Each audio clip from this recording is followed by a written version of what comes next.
Hello guys and welcome to triple I Q. और यहाँ से भाई हम लोग अपने लास्ट वाले सेशन को कंटिन्यू कर रहे हैं। लास्ट वाले सेशन में हम लोग का इलेक्ट्रोकेमिस्ट्री चल रहा था और इलेक्ट्रोकेमिस्ट्री के अंदर हम लोग इलेक्ट्रोलाइसिस के ऊपर बात कर रहे थे। और इलेक्ट्रोलाइसिस के अंदर हम लोगों ने इलेक्ट्रोड के बारे में बात किया है, इलेक्ट्रोलाइट्स के बारे में बात किया है, इलेक्ट्रोलाइट्स कितने तरीके के होते हैं, इलेक्ट्रोलाइट्स को चेंज करने से एक तरीके से हम लोग का जो केमिकल रिएक्शन हो रहा था एनोड कैथोड पे वो भी एक तरीके से चेंज हो रहा था। अगर आप इलेक्ट्रोड चेंज कर दे रहे हैं, जैसे इनर्ट इलेक्ट्रोड यूज़ कर रहे हैं फिर एक्टिव इलेक्ट्रोड यूज़ कर रहे हैं, है ना। तो इलेक्ट्रोलाइसिस का भाई ओवरऑल कॉन्सेप्ट हम लोगों ने गेन किया है। इलेक्ट्रोलाइसिस का डेफिनेशन मैंने आपको बताया था कि इसके अंदर हम लोग क्या कर रहे हैं, किसी भी केमिकल कंपाउंड को ब्रेक डाउन करते हैं, तोड़ते हैं एक तरीके से। आज हम लोग इलेक्ट्रोलाइसिस के अंदर ही फैराडे लॉ ऑफ इलेक्ट्रोलाइसिस के ऊपर बात करेंगे और ये आपका मोस्ट इंपॉर्टेंट कॉन्सेप्ट है भाई। बहुत सारे लोगों को ये कॉन्सेप्ट समझ में ही नहीं आता है, फिर कहिए यहाँ पे ये साइंटिस्ट बोलना क्या चाहता है या फिर इस लाइन का मतलब क्या है, इस चीज़ में बहुत ज़्यादा प्रॉब्लम होता है। ओके, तो आज भाई आपको ये पूरा का पूरा फील करके मैं समझा दूंगा कि एक्चुअल में इसका मतलब क्या है, फर्स्ट लॉ का मतलब क्या होता है, फिर सेकेंड लॉ का क्या मतलब होता है। लेकिन इस कॉन्सेप्ट को स्टार्ट करने से पहले अगेन हम लोग को यहाँ पे केमिस्ट्री का बेसिक इन्फॉर्मेशन गेन करना पड़ेगा। और बेसिक कहने का मतलब इतना ही बेसिक नहीं भाई, यहाँ पे हम लोग कुछ इंपॉर्टेंट फैक्टर के ऊपर बात करेंगे और कुछ ऐसे क्वेश्चंस हैं जो कि आपको सोचने पे मजबूर करेगा। ओके, और जो भी एक तरीके से भाई जनरल साइंस का भी प्रिपरेशन कर रहे हैं तो उनको भी एक तरीके से यहाँ पे हेल्प मिल जाएगा, और जिनका केमिस्ट्री वीक है उनका भी एक तरीके से थोड़ा थोड़ा बैकग्राउंड बन जाएगा, थोड़ा सा मजा आएगा भाई केमिस्ट्री पढ़ने में भी। तो अभी यहाँ पे पहुँचने से पहले हम लोग केमिस्ट्री को स्टार्ट कर रहे हैं और केमिस्ट्री को भाई हम लोग अपने पीरियोडिक टेबल से एक तरीके से स्टार्ट करेंगे। तो अगर आप आज के पीरियोडिक टेबल को देखेंगे, जिसको हम लोग मॉडर्न पीरियोडिक टेबल बोलते हैं भाई, अगर आप पीरियोडिक टेबल पे भी एक तरीके से देखेंगे डिटेल में, हिस्ट्री ये सब देखेंगे तो अलग अलग साइंटिस्ट आते गए और इसमें भी एक तरीके से चेंजिंग होते चला गया। लेकिन अभी का जो पीरियोडिक टेबल है, जिसको मॉडर्न पीरियोडिक टेबल बोल रहे हैं भाई, उसमें टोटल 108 एलिमेंट्स हैं और उसको हम लोगों ने किस तरीके से अरेंज किया हुआ है। यहाँ पे भाई काफ़ी ज़्यादा बारिश हो रहा है और अभी लाइट जल रहा है ना, तो इस पर कीड़ा आ रहा है और इधर थोड़ा सा पावर का भी इशू है, पावर आ रहा है जा रहा है, तो मैं भी थोड़ा बहुत यहाँ पे फ्लैक्चुएशन होगा लाइट का। तो अभी भाई पीरियोडिक टेबल में अगर आप फोकस करें, जैसे आपका हाइड्रोजन हो गया, hydrogen, helium, lithium, barium, boron, carbon, nitrogen, oxygen, है ना। तो ये सब क्या है, ये सब नंबर ऑफ प्रोटॉन के हिसाब से अरेंज किया गया है, नंबर ऑफ प्रोटॉन के हिसाब से, ठीक है। कहने का मतलब जैसे आप हाइड्रोजन के ऊपर फोकस करेंगे तो हाइड्रोजन में कितने प्रोटॉन हैं, सिर्फ और सिर्फ एक ही प्रोटॉन एग्जिस्ट करता है, यानी, और नंबर ऑफ प्रोटॉन को ही हम लोग क्या बोलते हैं, नंबर ऑफ, यानी एटॉमिक नंबर आप कह सकते हैं भाई सीधे सीधे, ठीक है। एटॉमिक नंबर इक्वल टू होता है नंबर ऑफ प्रोटॉन, ठीक है। तो अगर हाइड्रोजन की बात करें तो क्योंकि इसके अंदर एक ही प्रोटॉन एग्जिस्ट कर रहा है, इसका मतलब क्या है, इसका एटॉमिक नंबर कितना होगा, 1 होगा। उसके बाद हाइड्रोजन के बाद हीलियम हो गया, मींस इसके अंदर 2 प्रोटॉन है, इसलिए इसका एटॉमिक नंबर भी 2 होगा। अगर आप पीरियोडिक टेबल को थोड़ा सा जूम करके देखेंगे, जैसे यहाँ पे मैंने एग्जांपल के एक लगा रखा है कार्बन, तो भाई जैसे अगर आप कार्बन के ऊपर फोकस करेंगे तो ये क्या है, एक एलिमेंट है, कार्बन क्या है आपका, एलिमेंट है। और इस एलिमेंट को जूम करके देखेंगे तो इसके अंदर क्या मिलेंगे, एटम्स मिलेंगे। किसके एटम्स मिलेंगे, कार्बन के। तो कार्बन के एटम्स को हम लोग कैसे रिप्रेजेंट करते हैं, ये कैपिटल C से रिप्रेजेंट किया गया है, मतलब कार्बन का एटम है। और ऊपर में जो लिखा जाएगा ये एक तरीके से एटॉमिक नंबर को लिखा जाता है भाई, ठीक है। एटॉमिक नंबर मींस इस कार्बन के एटम के अंदर कितने नंबर ऑफ प्रोटॉन है, ठीक है। Atomic number means number of proton. तो नंबर ऑफ प्रोटॉन या फिर कई एटॉमिक नंबर को हमेशा ऊपर लिखा जाता है और नीचे में हम लोग मास नंबर लिखते हैं, ठीक है। और एटॉमिक मास की अगर बात करें, एटॉमिक मास, यही आज हम लोग को पूरा का पूरा डिटेल में समझना है। बहुत सारे आपके बेसिक क्वेश्चंस यहाँ पे बनेंगे। तो एटॉमिक मास का मतलब होता है कि किसी भी एटम के न्यूक्लियस के अंदर प्रोटॉन और न्यूट्रॉन को जोड़ने पे, जैसे अगर आप एक एटम को रिप्रेजेंट करें, कार्बन का ही ले लेते हैं, तो कार्बन के न्यूक्लियस के अंदर भाई कितने होंगे, 1 2 3 4 5 6 पॉजिटिव, यानी 6 प्रोटॉन होंगे और न्यूट्रॉन भी होते हैं, समझ में आया। तो ये इसका एक तरीके से न्यूक्लियस हो गया। और ओवरऑल ये फर्स्ट ऑर्बिट, सेकेंड ऑर्बिट, ठीक है। इसमें 2 इलेक्ट्रॉन और इसमें आपका बाकी का कितना होता है, 6 है ना, तो बाकी का 4 इलेक्ट्रॉन, ठीक है। तो ओवरऑल देखिए, जब भी हम लोग मास निकालेंगे तो वहां पे हम लोग इलेक्ट्रॉन का जो मास होता है भाई कितना होता है, अप्रोक्स 10⁻³ kg। तो ये काफ़ी एक तरीके से स्मॉल है ना एज कम्पेयर टू जो आपका प्रोटॉन के चलते जो मास मिल रहा है और न्यूट्रॉन के चलते जो मास मिल रहा है, ठीक है। तो एटॉमिक मास के अंदर सिर्फ और सिर्फ प्रोटॉन और न्यूट्रॉन को कंसिडर करेंगे, ये जो इलेक्ट्रॉन है बाहरी ऑर्बिट में इसको हम लोग कंसिडर नहीं करते हैं भाई, ठीक है। ये सब आपको पता होगा पहले से ही। अब हम लोग थोड़ा सा और भी डिटेल में बात करते हैं। जैसे भाई अगर आप कार्बन के ऊपर बात करें तो ये जो कार्बन है ना, यहाँ पे देखिए, जैसे यहाँ पे जो मास लिखा हुआ है ना, ये सिंपल नहीं निकाला जाता है कि न्यूट्रॉन और प्रोटॉन को जोड़ दिया तो हम लोग को जो आया वैल्यू उसको हम लोगों ने लिख दिया, नहीं। ये जो कार्बन का एटम है इसके बहुत सारे भाई बहन भी एग्जिस्ट करते हैं इस दुनिया में। भाई बहन कहने का मतलब क्या है, इसको टेक्निकल भाषा में क्या बोलेंगे, इसके बहुत सारे आइसोटॉप्स होते हैं। आइसोटॉप्स कहने का मतलब क्या हुआ कि एटॉमिक नंबर तो सेम होगा। और एक चीज समझिए भाई, अगर आप किसी भी एलिमेंट की बात कर रहे हैं तो एलिमेंट का पहचान किससे होता है, एटॉमिक नंबर से, मतलब नंबर ऑफ प्रोटॉन से। जैसे अगर मैं बोलूं कि एटॉमिक नंबर जो है आपका 11 है, इसका मतलब क्या हुआ कि हम लोग सोडियम के एलिमेंट के ऊपर बात कर रहे हैं, ठीक है। या फिर कहिए नंबर ऑफ प्रोटॉन 11 है, इसका मतलब क्या हुआ कि हम लोग सोडियम के ऊपर बात कर रहे हैं। अगर आपका एटॉमिक नंबर चेंज हो गया, जैसे मान लो एटॉमिक नंबर 17, इसका मतलब क्या हुआ, अब हम लोग सोडियम के ऊपर बात नहीं कर रहे हैं, अब हम लोग क्लोरीन के ऊपर बात कर रहे हैं, ठीक है। तो एटॉमिक नंबर पूरा का पूरा क्या बताता है, डिफरेंट एलिमेंट को रिप्रेजेंट करता है। तो अगर आप इस कार्बन को देखें तो कार्बन के बहुत सारे भाई बहन होंगे, यानी इनका जो एटॉमिक नंबर जो होगा भाई ये सेम होगा। इसका मतलब क्या, सब में, जैसे मान लेते हैं यहाँ पे मैं रिप्रेजेंट करता हूँ 1C 2 3 4। अभी मैं एग्जाम्पल के तौर पे आपको समझा रहा हूँ भाई, एक एनालॉगस भी देख करके समझाऊंगा, ठीक है। तो सबका जो एटॉमिक नंबर होगा वो 6 ही होगा, मतलब सब में नंबर ऑफ प्रोटॉन्स कितने होंगे, 6 ही होंगे। लेकिन अंदर में सब में, और मास नंबर क्या बोलते हैं, प्रोटॉन प्लस न्यूट्रॉन। यहाँ पे लिख दे प्रोटॉन प्लस न्यूट्रॉन और प्रोटॉन प्लस न्यूट्रॉन। तो अभी बोला मैंने कि ऊपर में अगर सबका 6 है, इसका मतलब क्या है, नंबर ऑफ प्रोटॉन सब में सेम है, सब में 6, इसमें भी 6, इसमें भी 6, मतलब प्रोटॉन सब जगह क्या होगा, 6 होगा। लेकिन न्यूट्रॉन जो होता है भाई वो बदल जाता है।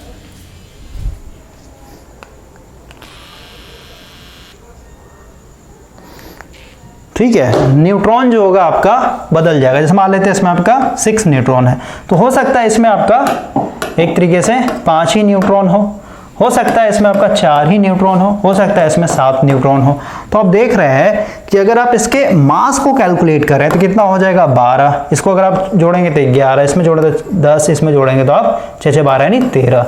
इसका मतलब क्या हुआ कि आपके नेचर में एक ही एलिमेंट के बहुत सारे एटम एग्जिस्ट करते हैं, है ना, यानी सबका एटॉमिक नंबर सेम है। एटॉमिक नंबर सेम हो गया, इसका मतलब क्या है कि हम लोग सिर्फ और सिर्फ कार्बन के ऊपर बात कर रहे हैं, लेकिन इनका जो मास है अलग अलग है। इसका मतलब क्या हुआ भाई कि एक ही एलिमेंट के एटम्स जो है बहुत सारा, काफी ज्यादा कॉल आता है भाई यहाँ पे, 1 मिनट।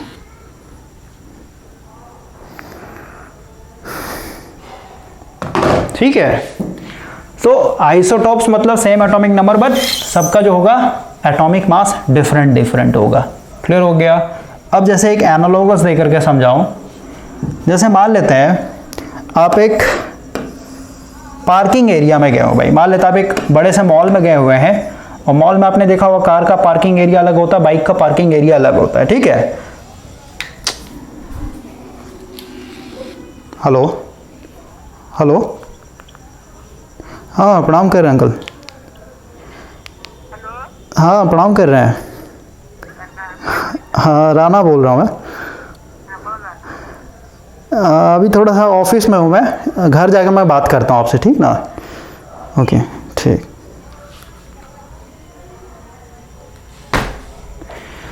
तो अभी जैसे भाई मान लेते हैं मॉल में है, और इधर मान लेते हैं भाई आपका कार का पार्किंग एरिया हो गया और इधर आपका बाइक का पार्किंग एरिया हो गया।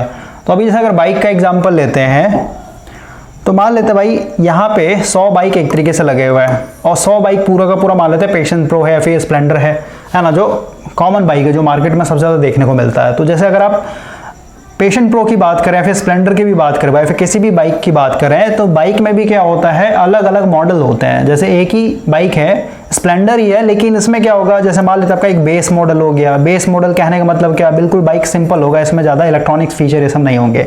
हो सकता है अलॉय व्हील नहीं है, सेल्फ स्टार्ट नहीं है, डिस्क ब्रेक नहीं है ना, तो ये आपका बेस मॉडल हो गया।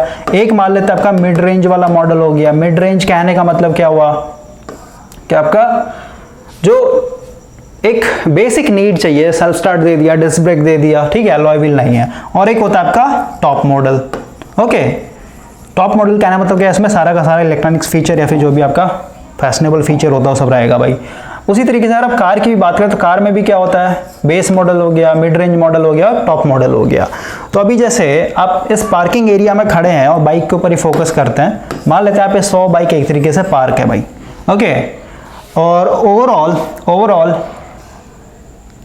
अगर हम लोग मार्केट में देखेंगे, यहाँ पे एक मॉडल ले रखा मैंने, ठीक है, तो सबसे ज़्यादा भाई कौन सा मॉडल बिकेगा, ये जो मिड रेंज वाला मॉडल है वही आपको सबसे ज़्यादा मार्केट में देखने को मिलेगा, क्योंकि जो टॉप मॉडल होता है वो लोग बहुत कम खरीदते हैं।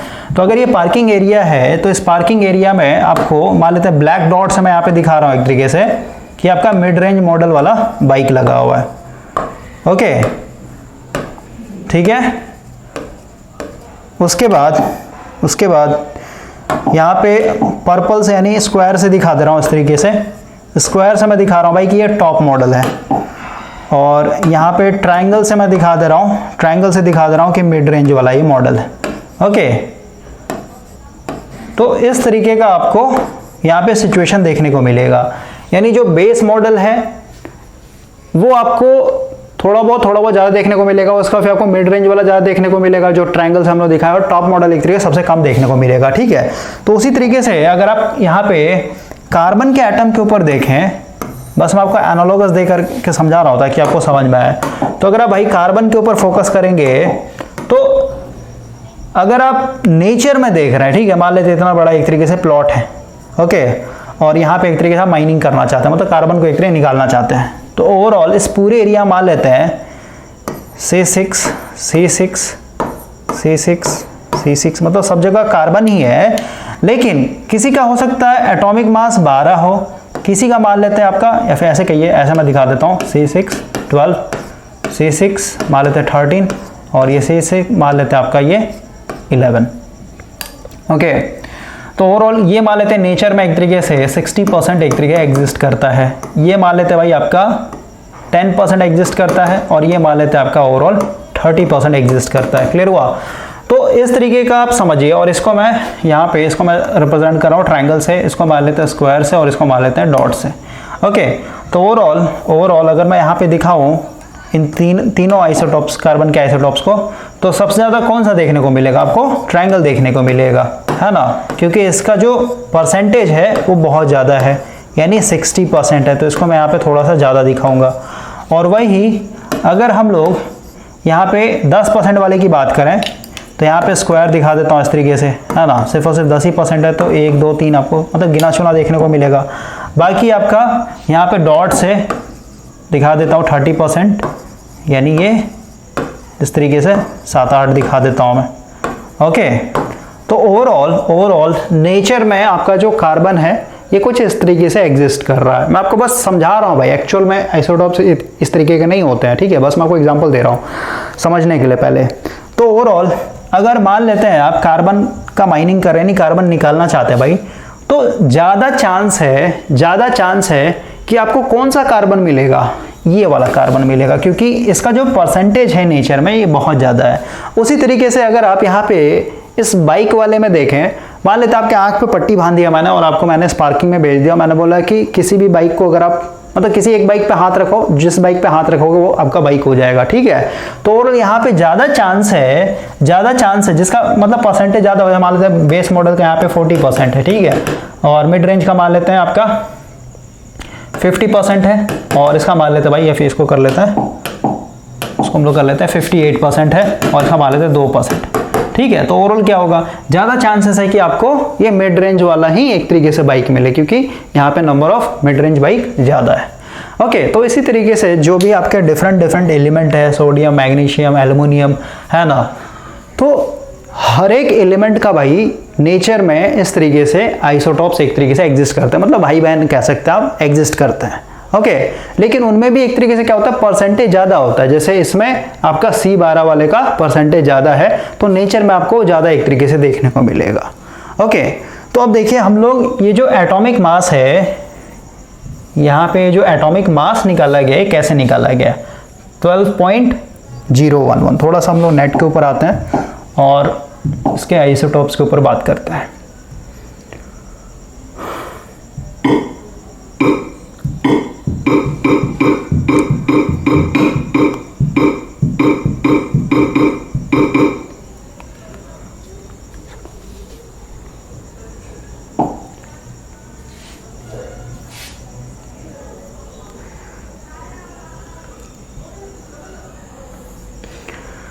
देखिए यहाँ पे दिया हुआ है carbon 14, 13, 12 are all isotopes of carbon, ठीक है। यहाँ पे देखिए आपका लिखा हुआ है कार्बन 14 की बात है, उसमें 8 न्यूट्रॉन होते हैं, क्योंकि भाई नंबर ऑफ प्रोटॉन कितने हैं, 6 है ना। तो सीधी सी बात है, प्रोटॉन प्लस न्यूट्रॉन क्या होता है आपका टोटल एटॉमिक मास होता है। 14 मतलब क्या है, एटॉमिक मास है, इसका मतलब क्या है, इसमें प्रोटॉन भी है और न्यूट्रॉन भी है। क्लियर हुआ। तो प्रोटॉन तो 6 हो गए, टोटल 14 है, तो बचा कितना, 8 इसमें न्यूट्रॉन हो गया, न्यूट्रॉन इसमें कितना हो गया, 7 न्यूट्रॉन हो गया, और इसमें अगर हम लोग देखें तो 6 न्यूट्रॉन हो गया। क्लियर हो गया। तो ओवरऑल यहाँ पे 14, 13 और 12, 14, 13 और 12, ओके, 3 आइसोटॉप्स एक तरीके से एग्जिस्ट कर रहे हैं, 14, 13 और 12। क्लियर हो गया। तो अब यहाँ पे ये जो मास लिखा हो भाई 12.011, अब देखिए अगर हम लोग ये निकालना चाहें, इसको मैं ऐसे लिखता हूँ, इसको सब मिटा देता हूँ मैं यहाँ पे भाई फाइंड आउट करना चाहता हूँ, ये फाइंड आउट करना चाहता हूँ कि ये जो कार्बन 13 है या फिर ये 14 है या फिर 12 है, इसका परसेंटेज कितना है नेचर में, इसका भी थोड़ा सा देख लेते हैं। ओके, थोड़ा सा भाई हेल्प लेना पड़ेगा।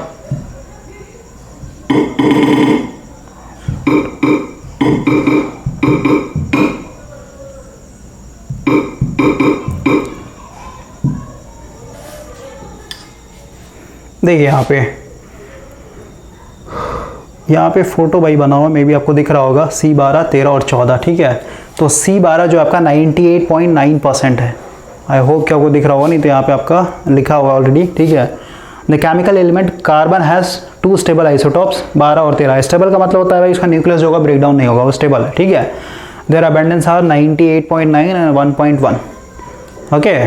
तो इसी को लेकर के चलते हैं, 98.9 और 1.1, 12 और 13, 14 आपका एग्जिस्ट नहीं करता, ठीक है, क्योंकि 1 स्टेबल होगा, ठीक है। 98.9, %, और एक है आपका 1.1%, ठीक है। ये था आपका 12 और ये था आपका 13, ठीक है।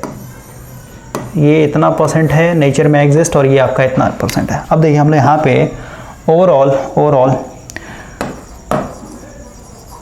वेटेड एवरेज निकालेंगे। वेटेड एवरेज का मतलब क्या होता है भाई, जैसे अगर मैं एग्जांपल के रूप में समझाऊं, एक होता है आपका रेगुलर एवरेज, ठीक है, रेगुलर एवरेज, धीरे धीरे आपको समझ में आ जाएगा, बस पेशेंस रखिए। रेगुलर एवरेज कहने का मतलब क्या हुआ कि जैसे कोई क्लासरूम है, यहाँ पे आपके 10 बच्चे हैं और सबका जो एज है, यानी 10 स्टूडेंट्स हैं और सबका जो एज है, किसी का मान लेते हैं, मतलब क्लास ही मान लेते भाई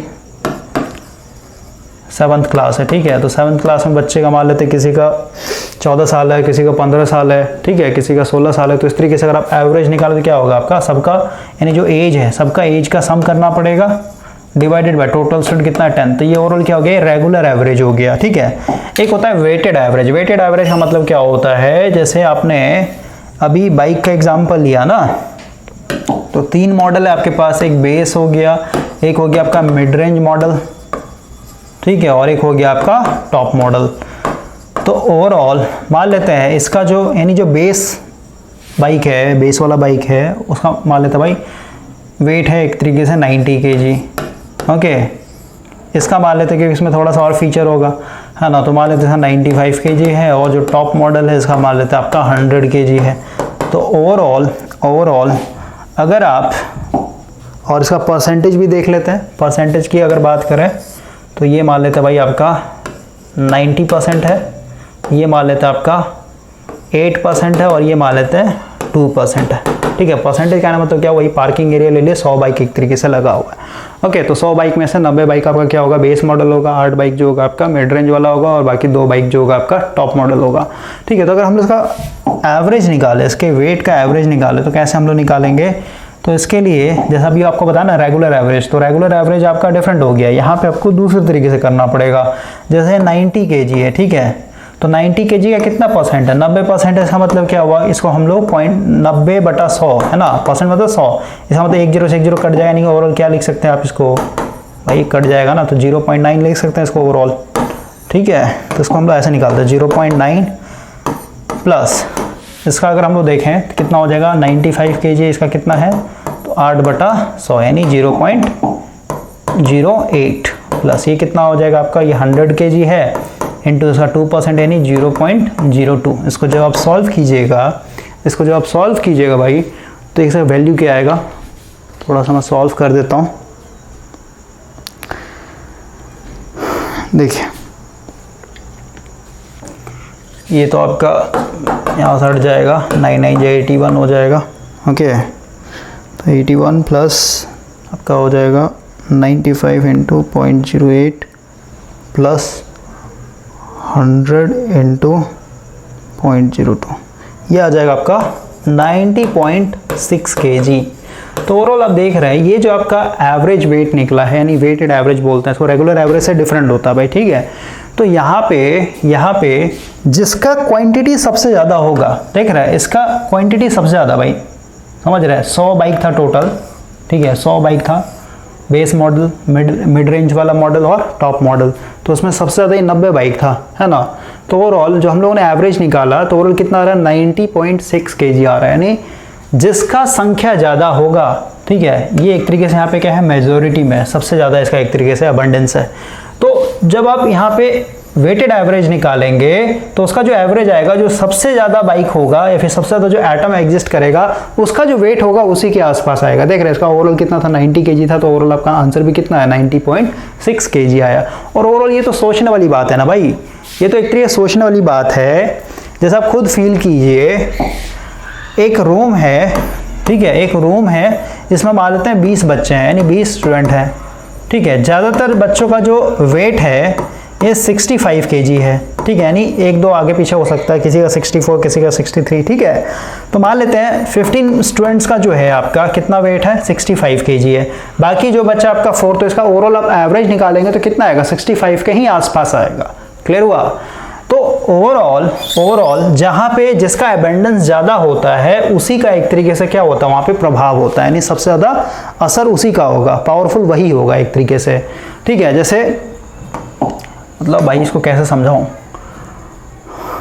मतलब जो क्वांटिटी में ज़्यादा होगा भाई वही पावरफुल होगा, ऐसा आप समझ सकें, मतलब वो डोमिनेट करने लग जाता है। ठीक है, तो इस तरीके से यहाँ पे हम लोगों ने यहाँ पे वेटेड एवरेज निकाला, तो ओवरऑल क्या आ गया आपका, ये भी जो सबसे ज़्यादा था क्वांटिटी में, उसी का एक तरीके से यहाँ पे एवरेज निकल करके आया।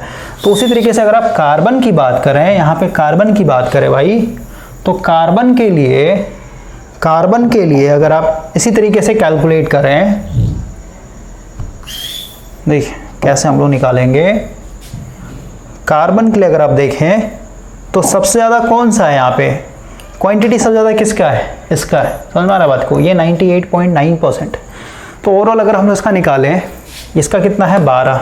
ठीक है, तो 12 का कितना परसेंट है, 98.9%, मतलब 100 से भागा दे देंगे, प्लस ये कितना है आपका, यानी एटॉमिक वेट कितना है, 13 कितना 1.1%, यानी डिवाइडेड बाय 100। इसको जब आप सॉल्व कीजिएगा, भाई देखिए कितना आता है,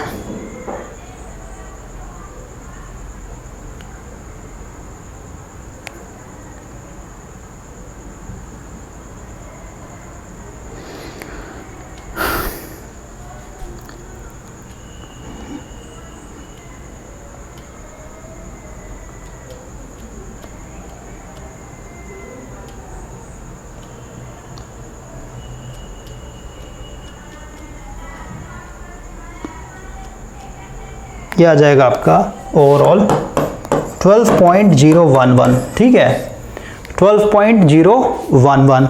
और क्योंकि ये एटम है तो एटम काफ़ी लाइट होता है। अब यहाँ पे आपके मन में कन्फ्यूज़न आएगा, इसका यूनिट क्या होगा, ग्राम में होगा, किलो में होगा, किस में होगा, उस पर भी बात करेंगे। पहले आपको ये समझ में आ जाना चाहिए, ये जो आपका 12.011 आया है इसका मतलब क्या होता है। इसका मतलब भाई किसी भी एलिमेंट को ले लीजिए, सल्फर ले लीजिए, एल्युमिनियम ले लीजिए, सिल्वर ले लीजिए, कुछ भी ले लीजिए भाई, ठीक है। किसी भी एलिमेंट का अगर आप एटॉमिक मास निकाल रहे हैं तो सबसे पहले आपको क्या करना पड़ेगा, उसके आइसोटॉप्स को देखना पड़ेगा, यानी कितने इसके भाई बहन एक तरीके से नेचर में एग्जिस्ट कर रहे हैं। जिसका अबंडेंस ज़्यादा होगा, जिस आइसोटॉप्स का अबंडेंस ज़्यादा होगा, ठीक है, और भी इसके भाई बहन होंगे, सबका एक तरीके से क्या करना पड़ेगा, वेटेड एवरेज निकालना पड़ेगा, और जो जिसका अबंडेंस ज़्यादा होगा उसी का एक तरीके से असर होगा। जैसे आपने यहाँ पे देखा, इसका जो वेटेड एवरेज निकल के आया किसका है, किसके करीब आया, ये देख रहे हैं 12 है यहाँ पे, यानी इसका क्वांटिटी ज़्यादा था, ये अबंडेंस मात्रा में था, तो यही क्या कर गया यहाँ पे एक तरीके से डोमिनेट कर गया। इसीलिए ये क्या है, 12 के एकदम करीब करीब है, 0.001 एक तरीके से एक्स्ट्रा है ना। तो ओवरऑल आपको इस तरीके से समझना है कि एटॉमिक मास एक तरीके से हम लोग कैसे कैलकुलेट करते हैं, आइसोटॉप्स को लेकर के चलना पड़ता है भाई। क्लियर हो गया। अब देखिए, अब हम लोग यहाँ पे नेक्स्ट कॉन्सेप्ट के ऊपर बात कर रहे हैं। एक और देख लीजिए आप, जैसे यहाँ पे मैंने सल्फर के लिए लगाया हुआ है, ठीक है। तो ये जो सल्फर है यहाँ पे जो आया है 32.06, ये क्या है भाई, ये कैसे निकाला गया है। सल्फर के बहुत सारे एक तरीके से आइसोटॉप्स होंगे, उन आइसोटॉप्स में भी किसी का अबंडेंस ज़्यादा होगा, मान ले तो कोई 90% एक तरीके एग्जिस्ट कर रहा है ना। तो ओवरऑल आपको इसी तरीके से निकाल के यहाँ पे दिया हुआ रहता है, ठीक है। अभी जैसे हम लोगों ने कार्बन का एग्जाम्पल लिया ना, कार्बन का जो एग्जाम्पल लिया है हम लोगों ने, तो अगर आप नेचर से कार्बन को निकालेंगे तो सबसे ज़्यादा चांसेस क्या होगा, कौन सा कार्बन आपको मिलेगा, ये C12 वाला आपको कार्बन सबसे ज़्यादा देखने को मिलेगा, यानी ये एक तरीके से कॉमन है, ज़्यादा आपको मिलेगा। ओके, अब हम लोग यहाँ पे इस क्वेश्चन के ऊपर बात करेंगे कि जो आपका 12.011 आया, इसका यूनिट क्या होगा, ग्राम में होगा, AMU क्या होता है, इस पर हम लोग बात करते हैं भाई थोड़ा सा, ठीक है। तो अभी आप पहले एक कॉन्सेप्ट समझिए मोल को लेकर के। मोल का मतलब क्या होता है, सबसे पहले समझिए भाई, डजन हम लोग यूज़ करते हैं ना। जैसे आप मार्केट में गए, आपने बोला 1 दर्जन केला दो, मतलब आपको 12 पीस देगा, ठीक है। तो डजन का मतलब कुछ नहीं होता है, ये नंबर्स को बताता है एक तरीके से, ठीक है। 1 डजन का मतलब क्या हुआ कि इसके अंदर 12 पीस होंगे। अब फिर वो एग हो सकता है, बनाना हो सकता है, चॉकलेट हो सकता है, कुछ भी 1 डजन के हिसाब से आप मांगेंगे तो आपको वो 12 पीस देगा, ठीक है। पेन हो सकता है, बुक्स हो सकते हैं, कॉपी हो सकते हैं, ओके। उसी तरीके से अगर आप आधा दर्जन बोलते हैं, हाफ डजन, ठीक है, इसका मतलब क्या हुआ कि आपको वो 6 बनाना एक तरीके से दे देगा, FA6 पेन दे देगा, है ना। तो उसी तरीके से जो मोल है भाई, 1 मोल का मतलब होता है, ये मोल का मतलब क्या है, ये भी एक तरीके से नंबर को रिप्रेजेंट करता है, ठीक है, ये नंबर को रिप्रेजेंट करता है। तो 1 मोल, जैसे 1 दर्जन में 12 पीस होते हैं, आधा दर्जन 6 पीस होते हैं, उस तरीके 1 मोल का मतलब क्या है, 6.022 इंटू 10⁻23 पीस, ठीक है, पीसेस। कहने का मतलब क्या, अगर आप केला मांग रहे हो, 1 मोल केला दो, तो इतना सारा आपको केला देगा भाई। और ये इतना बड़ा डिजिट है ना कि अगर आप इतना सारा केला कहीं से मंगवाएंगे तो उसका जो थिकनेस होगा, मतलब केला रख रहे एक के ऊपर एक रखते चले जाएंगे, तो आपका ये एक तरीके से अर्थ से लेकर के मून तक का जो डिस्टेंस है, ये भी एक तरीके से क्रॉस कर जाएगा। मतलब बहुत बड़ा एक तरीके से नंबर है भाई, ओके। तो ओवरऑल मोल का मतलब है सीधे सीधे नंबर, और 1 मोल के अंदर कितने नंबर होते हैं, 6.022 इंटू 10⁻3, इतने सारे आपको केला मिलेगा, या फिर आप एग चाहते हैं तो एग मिलेगा, ठीक है। ये नंबर को एक तरीके से रिप्रेजेंट करता है। अब इतने बड़े नंबर का यूज़ कहाँ पे होगा, तो सबसे पहले देखिए प्रैक्टिकल लाइफ में अगर मैं आपको बताऊं तो प्रैक्टिकल लाइफ में 2 चीज़ होता है भाई, ठीक है, 2 चीज़ होता है। एक, जिसे आप काउंट कर सकें यानी काउंटेबल, जैसे बनाना हो गया तो बनाना 12 पीस इजीली काउंट करके आप दे सकते हैं। एग हो गया, एग को भी आप काउंट करके दे सकते हैं। 1 दर्जन एप्पल मतलब सेब को भी आप एक तरीके से काउंट करके दे सकते हैं। आप अगर आप साउथ में जाएंगे तो वहाँ पे केजी ये सबसे नहीं मिलता, सब आपको पीस में ही मिलेगा, ठीक है। फिर चाहे फ्रूट्स लें, या फिर ज़्यादातर फ्रूट्स भाई, जैसे एप्पल लेंगे तो एप्पल आपको 100 रुपये का 5 देगा या फिर 6 देगा, ऐसा आपको पीस से मिलता है, वहाँ पे केजी से नहीं मिलता, ओके। तो ओवरऑल प्रैक्टिकल लाइफ में 2 ही चीज़ें, एक जिसको आप काउंट कर सकें, और दूसरा होता है जिसको आप वेट कर सकें, ठीक है। जो चीज़ काउंट नहीं कर सकते उसको हम लोग वेट करते हैं। जैसे अगर आप साल्ट की बात करें, नमक की बात करें भाई, तो नमक का एक छोटा छोटा कण थोड़ी ना सा हम लोग काउंट करेंगे, समझ में आया? पॉसिबल नहीं है। जैसे अगर आपसे कोई बोलेगा कि 1 मोल साल्ट दो, 1 मोल साल्ट कहने का मतलब क्या कि आपको 6.022 इंटू 10 टू द पावर 23 इतने सारे ये साल्ट के छोटे छोटे कण एक तरीके से काउंट करके आपको क्या करना पड़ेगा, देना पड़ेगा, जो कि बहुत कॉम्प्लिकेटेड, बहुत लंबा समय लगे, हो सकता है 1 साल लग जाए आपको, ये पॉसिबल नहीं है भाई, ठीक है। तो जिस चीज को हम लोग काउंट नहीं कर सकते उसको हम लोग वेट करते हैं, और जो चीज काउंट कर सकते हैं उसको हम लोग काउंट करके यानी नंबर में एक तरीके से सेल करते हैं मार्केट में। तो ओवरऑल देखिए, जब हम लोग केमिस्ट्री के अंदर आएंगे तो केमिस्ट्री के अंदर भाई, क्योंकि हम लोग का जो एटम है, ये जो एटम है, सिंगल एटम के ऊपर बात कर रहा हूँ, किसी भी एलिमेंट का ले लीजिए, जो एटम है आपका ये काफी टाइनी पार्टिकल्स है, ठीक है, काफी छोटा है ये, है ना, नेकेड आई से आप देख ही नहीं सकते हैं। तो ओवरऑल इसको हम लोग क्या करेंगे, कभी भी काउंट नहीं करेंगे, एटम को कभी भी काउंट नहीं किया जाता है, ठीक है, क्लियर हुआ? इसको हम लोग काउंट नहीं कर सकते हैं। लेकिन भाई हम लोग को, जैसे हम लोगों ने कार्बन देखा ना, तो कार्बन आप देख रहे हैं पीरियोडिक टेबल में, यहाँ पे इसका, ठीक है, प्रोटॉन को बताया जा रहा है, यहाँ पे इसका एक तरीके से वेटेड एवरेज मास बताया जा रहा है 0.011। तो यहाँ पे हम लोग क्या करते हैं, क्योंकि ये मास है भाई, तो मास का यूनिट हमेशा क्या होगा आपका, ग्राम में, केजी में, है ना। तो ओवरऑल देखिए हम लोग क्या करते हैं, हम लोगों ने क्या किया भाई, ये जो कार्बन है ना, कार्बन का पहले यहाँ पे रिप्रेजेंट करता हूँ, अगर मैं यहाँ पे लिखूँ C, मतलब क्या हुआ, कार्बन का एक एटम हुआ, ठीक है, और नेचर में सबसे ज़्यादा यही एग्जिस्ट कर रहा है, तो आपको ज़्यादातर यही देखने को मिलेगा, ओके। तो इस तरीके का 1 कार्बन, 2 कार्बन, 3 कार्बन, 4, 5, 6 ऐसे करते करते हम लोगों ने कितना कार्बन का एटम एक तरीके से कलेक्ट कर लिया। मान लीजिए आपके पास एक झोला है, यानी बैग है, उसमें आपने 6.022 इंटू 10 टू द पावर 23 यानी इतना सारा एक तरीके से क्या कर लिया है, कार्बन का एटम एक तरीके से जमा कर लिया, ठीक है, कार्बन एटम आपने एक तरीके से जमा कर लिया। और क्योंकि ये बहुत टाइनी पार्टिकल्स है, तो इतना सारा एटम अगर आप जमा कर लेते हैं कार्बन का, तो आपका इतना छोटा सा एक तरीके से आपको देखें, क्योंकि भाई अभी मैं आपको समझा रहा हूँ, ठीक है, बहुत छोटा सा इसका एक तरीके से, मतलब एक छोटा सा जो होता है ना डब्बा, उसमें भी एक तरीके से, जैसे हम लोग ज्वेलरी ये सब खरीदते हैं ना, छोटा छोटा रिंग ये सब जो छोटा सा ज्वेलरी आता है, उसमें भी एक तरीके से ये आ जाएगा पूरा का पूरा, क्योंकि बहुत छोटे छोटे पार्टिकल्स है भाई। तो हम लोगों ने क्या किया, कार्बन का इतना सारा एटम क्या कर लिया, कलेक्ट कर लिया है, और उसको हम लोगों ने क्या किया, तराजू पे एक तरीके से मेजर कर लिया, वेइंग मशीन पे एक तरीके से मेजर कर लिया, ठीक है। तो 6.022 इंटू 10 टू 23 कार्बन के एटम्स को जो हम लोगों ने वेट किया, तो ये ओवरऑल कितना आ रहा है वेट, ये आ रहा है 12.011 ग्राम। समझ में आया? क्योंकि भाई सीधी सी बात है, केजी थोड़ी ना हो जाएगा, एटम्स बहुत लाइट होते हैं, तो इसका यूनिट किस में होगा, ग्राम में होगा। इसका मतलब क्या हुआ, और ये जो वैल्यू आया, ये वैल्यू क्या है, एक तरीके से सबके आइसोटॉप्स को भी हम लोग कंसिडर करके निकाला एक तरीके से, इतना ग्राम आया। इसका मतलब क्या हुआ भाई, और ये जो आपने नंबर लिखा है, इतना सारा जो आपने यहाँ पे नंबर लिखा है 6.022 इंटू 10 टू द पावर 23, इसको हम लोग बोलते हैं 1 मोल। क्लियर हुआ? तो अगर आप इतना सारा कार्बन का एटम एक तरीके से कलेक्ट करके इसको वेट करेंगे, तो आपका वैल्यू कितना आएगा, 12.011 ग्राम। या फिर इसी को हम लोग बोलेंगे कि अगर मेरे पास 1 मोल ऑफ कार्बन्स एटम, मतलब कार्बन्स के अगर मेरे पास 1 मोल एटम हो जाए, तो इसका जो वेट होगा कितना हो जाएगा आपका, 12.011 ग्राम। क्लियर हुआ? तो ये जो आपका यहाँ पे दिखाया जाता है कार्बन के लिए, अभी भाई फिर से हम लोग डिलीट कर दिया वो पिक्चर, C यहाँ पे 6, ये है 12.011, ये जो होता है भाई, इसको हम लोग बोलते हैं मोलर मास। क्या बोलेंगे, मोलर मास, या फिर इसी को हम लोग एटॉमिक मास भी बोलते हैं। क्लियर हुआ? तो नाम से आप समझ सकते हैं, मोलर मास का मतलब क्या हुआ भाई, इसका मतलब क्या हुआ कि हम लोगों ने कार्बन के 1 मोल एटम लिए हैं, और उन सबको जो हम लोगों ने एक बार जब मेजर किया, तो कितना आ रहा है मेरे पास, 12.011 ग्राम आ रहा है। क्लियर हुआ?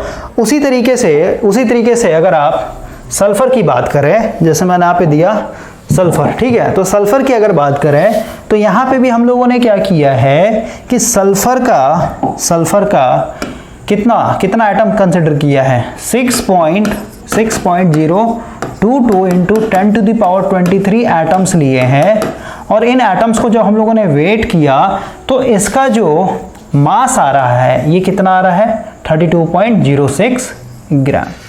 क्लियर हुआ? तो इसको हम लोग बोलते हैं मोलर मास। इसका मतलब क्या हुआ कि हम लोगों ने यहाँ पे सल्फर के एटम का 1 मोल लिया, और उनको जब मेजर किया तो इतना आ रहा है। ठीक है, तो अब पीरियोडिक टेबल में किसी भी एलिमेंट के ऊपर आप बात करें, अब देखिए जैसे सल्फर की बात करें तो इसका एटॉमिक नंबर क्या है 16 है। इसका मतलब क्या हुआ, प्रोटॉन इसके अंदर कितने होंगे 16 होंगे, ठीक है। और वही हम लोगों ने कार्बन देखा तो कार्बन कितना था, एटॉमिक नंबर कितना 6। इसका मतलब क्या है, इसके अंदर प्रोटॉन कितने होंगे 6। और हम लोग को पता है एटॉमिक मास क्या होता है, प्रोटॉन प्लस न्यूट्रॉन होता है। तो ओवरऑल इसमें प्रोटॉन का संख्या सिर्फ 6 ही है, न्यूट्रॉन आपका कितना था 6, क्योंकि 6 प्लस 12 वाला एग्जिस्ट कर रहा सबसे ज्यादा है ना। तो ओवरऑल कितना आएगा 12 ग्राम आया। मतलब ये तो सिंगल एटम का हुआ भाई। अभी समझिए मैं अभी आपको क्या बोल रहा हूँ कि जैसे आप आगे बढ़ते चले जाएंगे, क्योंकि भाई कार्बन था तो कार्बन का ओवरऑल कितना आ रहा था वेट 12.011 है ना। क्योंकि क्यों आ रहा था इतना कम, क्यों आ रहा था इतना कम, क्योंकि भाई इसमें सिर्फ 6 ही प्रोटॉन है। वही सल्फर की बात है, इसमें प्रोटॉन बढ़ चुका है 16 हो चुका है, समझ गए। तो ओवरऑल जैसे आप पीरियोडिक टेबल के नीचे आएंगे वैसे वैसे आपका हर एक एलिमेंट का जो एटम है उसका मास क्या होता है बढ़ते चला जाता है, क्योंकि नंबर ऑफ प्रोटॉन एक बढ़ते चले जा रहे हैं। और हम लोगों ने यहाँ पे क्या कॉमन रखा है, हम लोगों ने यहाँ पे कॉमन क्या रखा है भाई, जैसे देखिए किसी भी एलिमेंट को ले लीजिए, जैसे मान लेते हैं example A B C D, मान लेते हैं 3 एलिमेंट है, तीनों एलिमेंट का मैंने एटम ले लिया, ठीक है। इसका भी ये मान लेते हैं एटम ए है, इसका हम लोगों ने कितना लिया है 1 मोल, ठीक है 1 मोल एटम लिया है। इसका भी कितना लिया है 1 मोल एटम लिया है। इसका भी कितना लिया है 1 मोल एटम लिया है। और इसका भी कितना लिया 1 मोल एटम लिया है, ठीक है। और सबको जो हम लोग तराजू में डाल के वेट किया है तो सबका क्या आ रहा है, एक तरीके से जो वेट आ रहा है उसको हम लोग मोलर मास बोलते हैं, ठीक है, या फिर एटॉमिक मास बोलेंगे।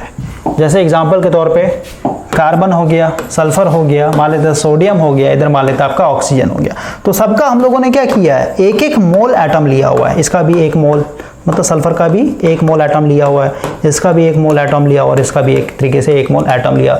और सबको जब हम लोगों ने वेट किया तो सबका क्या होगा, अलग अलग आएगा यहाँ पे। और सबके आइसोटॉप्स को भी हम लोगों ने कंसिडर करके उसमें भी देखा कौन सा एक एबंडेंस मात्रा में जो एबंडेंस होगा उसका एक तरीके से वेटेड एवरेज ज्यादा आएगा, मतलब उसी का एक तरह असर देखने को मिलता है। तो सबका यहाँ पे अलग अलग यहाँ पे क्या आएगा, आपका मास आएगा, जो कि पीरियोडिक टेबल के ऊपर में यानी नीचे में दिया हुआ रहता है। इसको हम लोग बोलते हैं एटॉमिक मास या मोलर मास। कॉन्सेप्ट क्लियर हो गया। अब देखिए अभी हम लोगों ने देखा भाई कि मेरे पास 6.022 इंटू 10⁻23 एटम्स अगर होते हैं किसके, कार्बन के, तो इसका मास कितना आ रहा है, इसका मास कितना आ रहा है, इसका मास आ रहा था मेरा 12.011 ग्राम। तो अगर मैं एक सिंगल कार्बन के एटम की बात करूं, एक सिंगल कार्बन के एटम की बात करूं भाई, तो ये कितना इसका वेट होगा बताइए, ये होगा आपका 12.011 ग्राम डिवाइडेड बाय कितना 6.022 इंटू 10⁻23। इसको जब आप सॉल्व कीजिएगा तो जो भी वैल्यू आएगा वो क्या हो जाएगा, कार्बन के सिंगल एटम का एक तरीके से वेट होगा, समझे। तो पीरियोडिक टेबल में जो भी आप मास देखते हैं किसी भी एलिमेंट को लेकर के, वो सब क्या होता है, मोलर मास होता है। मतलब सबका हम लोगों ने कितना 1 मोल एटम एक तरीके से कलेक्ट करके उसका वेट निकाला हुआ होता है। मोलर मास का कॉन्सेप्ट क्लियर हो गया होगा। अब हम लोग थोड़ा सा आगे आते हैं। देखिए हम लोग यहाँ पे बात करते हैं भाई, मान लेते हैं यहाँ पे मैं सल्फर डाइऑक्साइड ले लेता हूँ, ठीक है, SO2। इसका मतलब क्या हुआ कि इसके अंदर सल्फर का एक, ध्यान समझिएगा, सल्फर का एक एटम है, ठीक है, सल्फर का एक एटम है। और ऑक्सीजन का कितना है यहाँ पे 2 एटम है। ओके, तो अगर मुझे ये अपने आप में क्या है, सल्फर अपने आप में एक एलिमेंट होता है, ऑक्सीजन अपने आप में एक एलिमेंट है, यानी 2 एलिमेंट ऐड होते गए, ये एक तरीके से मॉलिक्यूल्स है, ठीक है, मॉलिक्यूल्स बोलते हैं इसको। तो हम लोग देखना चाहते हैं इसका वेट कितना होगा। तो ओवरऑल सल्फर का हम लोग को पता ऑलरेडी पीरियोडिक टेबल में, आप देखिए अभी जस्ट हम लोगों ने देखा था ना, कहाँ गया हम लोग का, यहीं पे होगा। सल्फर कितना 32.06, ठीक है, यहाँ पे लिख देता हूँ सल्फर 32.06। हम लोग ऑक्सीजन का चाहिए, थोड़ा सा हम लोग गूगल से ले लेते हैं ऑक्सीजन का कितना होता है।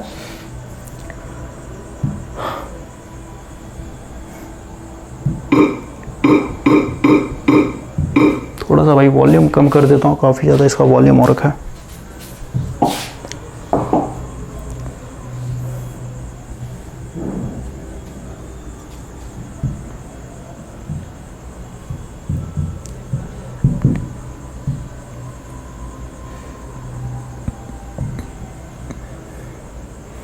देखिए ऑक्सीजन का होता है 15.99। ओके, आते हम लोग वापस। ऑक्सीजन का 8, ये है आपका 15.99। 0.99। ओके, तो ओवरऑल अगर हम लोग इसका मास निकालें, अब ध्यान से समझिएगा कितना इंपॉर्टेंट होता है मोलर मास। तो अभी यहाँ पे सिर्फ एक ही सल्फर का एटम है, ध्यान समझिएगा, सिर्फ एक मोल नहीं है, एक मोल नहीं, यहाँ पे सिर्फ एक सिंगल सल्फर का एटम है यहाँ पे, और यहाँ पे ऑक्सीजन के 2 एटम है। ओके, लेकिन अभी जो आपने डाटा निकाला भाई पीरियोडिक टेबल से सल्फर के लिए ये वाला डाटा, ओके, और ऑक्सीजन के लिए ये वाला डाटा, तो ये क्या है, ये मोलर मास है भाई, मोलर मास है। समझ में आया? कहने का मतलब क्या हुआ कि 1 मोल अगर आपके पास ऑक्सीजन का एटम होगा तब जाके उसका वेट कितना होगा, 15.999 ग्राम होगा। समझ गए? और यहाँ पे वही है कि अगर 1 मोल सल्फर का एटम होगा आपके पास तब जाके आपको कितना वेट मिलेगा, 32.06 ग्राम मिलेगा। यहाँ पे सल्फर का सिर्फ एक ही एटम एग्जिस्ट कर रहा है और यहाँ पे ऑक्सीजन का सिर्फ 2 ही एटम एग्जिस्ट कर रहा है। अब एक चीज़ और ध्यान से सुनिए, सल्फर का अपना भी क्या होगा, भाई बहन होगा। समझ रहे बात को? मीन्स इसके आइसोटॉप्स होंगे, है ना। और यहाँ पे ऑक्सीजन है तो ऑक्सीजन का भी आइसोटॉप्स होगा। अब एक क्वेश्चन है भाई, जैसे मान लेते हैं सल्फर का मान लेते हैं 3 आइसोटॉप एग्जिस्ट करता है। मैं आपको एग्जांपल दे रहा हूँ, एक्यूरेट डाटा नहीं है ये, बस एग्जांपल दे रहा हूँ मैं। मान लेते हैं सल्फर, ठीक है, इसको A, sulphur B, sulphur C, जैसे हम लोग अभी देखा ना कार्बन का 12, 13, 14 आइसोटॉप्स थे, तो उसमें मैं आपको एग्जांपल दे रहा हूँ कि सल्फर का मान लेते 3 आइसोटॉप एग्जिस्ट कर रहा है। तो भाई मुझे एक चीज़ बताइए, यहाँ पे सिर्फ एक ही सल्फर का एटम है, तो ये जो सल्फर का एटम है ये कौन सा हो सकता है? ए भी हो सकता है, ए भी हो सकता है, बी भी हो सकता है, सी भी हो सकता है। समझ रहे बात को? मतलब कोई भी आइसोटॉप से मान लेते सल्फर ए का जो है अबंडेंस ज़्यादा है, मान लेते 80% एक तरीके से नेचर में एग्जिस्ट करता है, ये मान लेते आपका 15% एग्जिस्ट करता है और ये मान लेते 5% एग्जिस्ट करता है। तो भाई मेरा कहने का मतलब क्या है कि ये जो सल्फर का एटम है यहाँ पे, ये हो सकता है कि ये वाला भी हो, चांसेस है, प्रोबेबिलिटी है यहाँ पे, है ना। 5% में हो सकता है मिस्टेक से आपका ये वाला जो एटम है ये यही वाला आइसोटॉप एक तरीके से हो, समझ रहे हैं? या फिर ये वाला भी हो सकता है, ये वाला भी हो सकता है। और वही अगर आप ऑक्सीजन की भी बात करें तो इसके भी आइसोटॉप्स होंगे, लेकिन मेरे को यहाँ पे फाइंड आउट करना है कि ये जो ऑक्सीजन आपने यूज किया यहाँ पे ये कौन सा आइसोटॉप्स है। ये हम लोग फाइंड आउट नहीं कर सकते क्योंकि पीरियोडिक टेबल तो आपका ये क्या बता रहा है, सिर्फ और सिर्फ ओवरऑल जो अबंडेंस मात्रा में है उसका जो आपका एवरेज, मतलब उसका जो मास होगा उसके आसपास का मास निकाल करके दे रहा है ये, समझ रहे हैं? तो ओवरऑल यहाँ पे भाई अब हम लोग कंफ्यूज हो जाएंगे कि कैसे इसका मेरे को मास चाहिए, इस सिंगल सल्फर के एटम का मास चाहिए, कैसे मैं निकालूंगा, पॉसिबल नहीं है। ये सब डाटा तो मेरे को कंफ्यूज कर दे रहा है, एक्यूरेट नहीं है, ये भी हो सकता है, ये भी। और हर एक आइसोटॉप का क्या होगा, मास सबका अलग अलग होगा। समझ रहे बात को? ये सबका अलग अलग होगा, इसका अलग होगा, इसका अलग होगा, इसका अलग होगा। कैसे हम लोग फाइंड आउट करेंगे कौन सा यहाँ पे आइसोटॉप है? तो ऐसे सिचुएशन में भाई हम लोग क्या करते हैं, ये जो मॉलिक्यूल्स है इसके आगे कुछ नहीं छुपा हुआ है, इसके आगे 1 छुपा हुआ है। सही बात है, इसको थोड़ा मिटा देता हूँ। इसके आगे कुछ नहीं तो 1 छुपा हुआ है। तो किसी भी मॉलिक्यूल्स के आगे कुछ भी छुपा हुआ है, जैसे 2 लिखा है फिर 3 लिखा हुआ, अभी हम लोग यहाँ पे मान के चल रहे हैं 1 एक तरीके से छुपा हुआ है ना। तो इसको हम लोग बोलते हैं कि ये मेरा एक तरीके से क्या है, 1 मोल है। समझ में आया? इसको हम लोग कंसिडर कर रहे हैं 1 मोल। अब देखिए कितना इजी हो जाएगा और आपको एक अंडरस्टैंडिंग मिलेगा। हम लोगों ने बोला कि ये क्या है, पहले मैं कैसे कंसिडर कर रहा था, SO2 के फॉर्म में, मतलब यहाँ पे एक सल्फर का एटम है और 2 ऑक्सीजन का एटम है। लेकिन अब मैंने क्या बोला इसको, ये 1 मोल क्या है, एक तरीके से सल्फर डाइऑक्साइड का मॉलिक्यूल्स है। इसका मतलब क्या हुआ भाई, यहाँ पे मैं लिखता हूँ, इसको मैं ऐसे लिख सकता हूँ, 1 mole of sulphur dioxide SO2। समझ में? इसका मतलब क्या हुआ कि इसके अंदर अब सल्फर के कितने एक तरीके से एटम होंगे, 1 मोल होंगे, यानी 6.022 into 10 to the power 23 atoms होंगे। किसके? सल्फर के। और ऑक्सीजन की अगर बात करें तो ऑक्सीजन भी क्या है, ऑक्सीजन क्या है भाई, इसमें भी आपका यहाँ पर समझिए 6.022 into 10 to the power 23 atoms. लेकिन यहाँ पे देखिए 2 ऑक्सीजन है, ऑक्सीजन कितने हैं, 2 है। 1 मोल ऑफ सल्फर डाइऑक्साइड, तो O2 मेरा 2 है ना। इसका मतलब कि अगर यहाँ पे सिर्फ O होता, जैसे मान लेते हैं A2 को मैं मिटा देता हूँ, ये सिर्फ भाई ये सिर्फ और सिर्फ क्या होता, O होता है। इसका मतलब क्या, 1 मोल आपका सल्फर का एटम है और 1 मोल आपका ऑक्सीजन का एटम है। लेकिन यहाँ पे SO2 लग गया, इसका मतलब क्या हुआ, डबल हो जाएगा, इसका डबल हो जाएगा, इतने सारे एटम है ऑक्सीजन के। ठीक है। तो ओवरऑल देखिए अब हम लोग कैसे इसका मास निकालेंगे, इधर आते हैं भाई, ठीक है।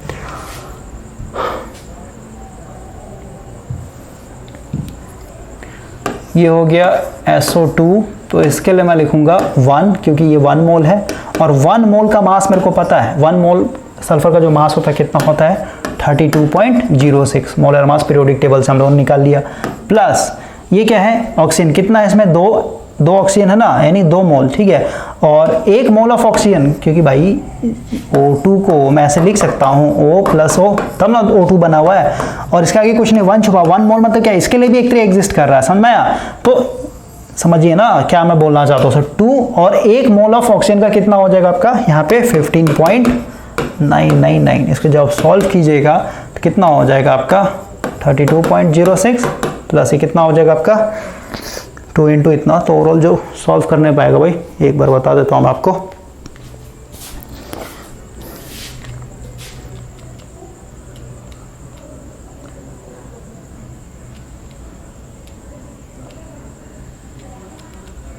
ये आ जाएगा 64, देखिए आ जाएगा 64.058 ग्राम। क्लियर हुआ।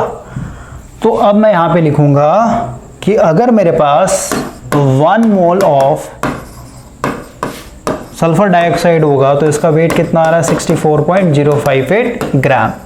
ओके, 1 मोल कहने का मतलब क्या है, इसको और मैं ब्रेक करके लिखूं तो 1 मोल कहने का मतलब क्या कि 6.022 इंटू 10⁻23, ठीक है।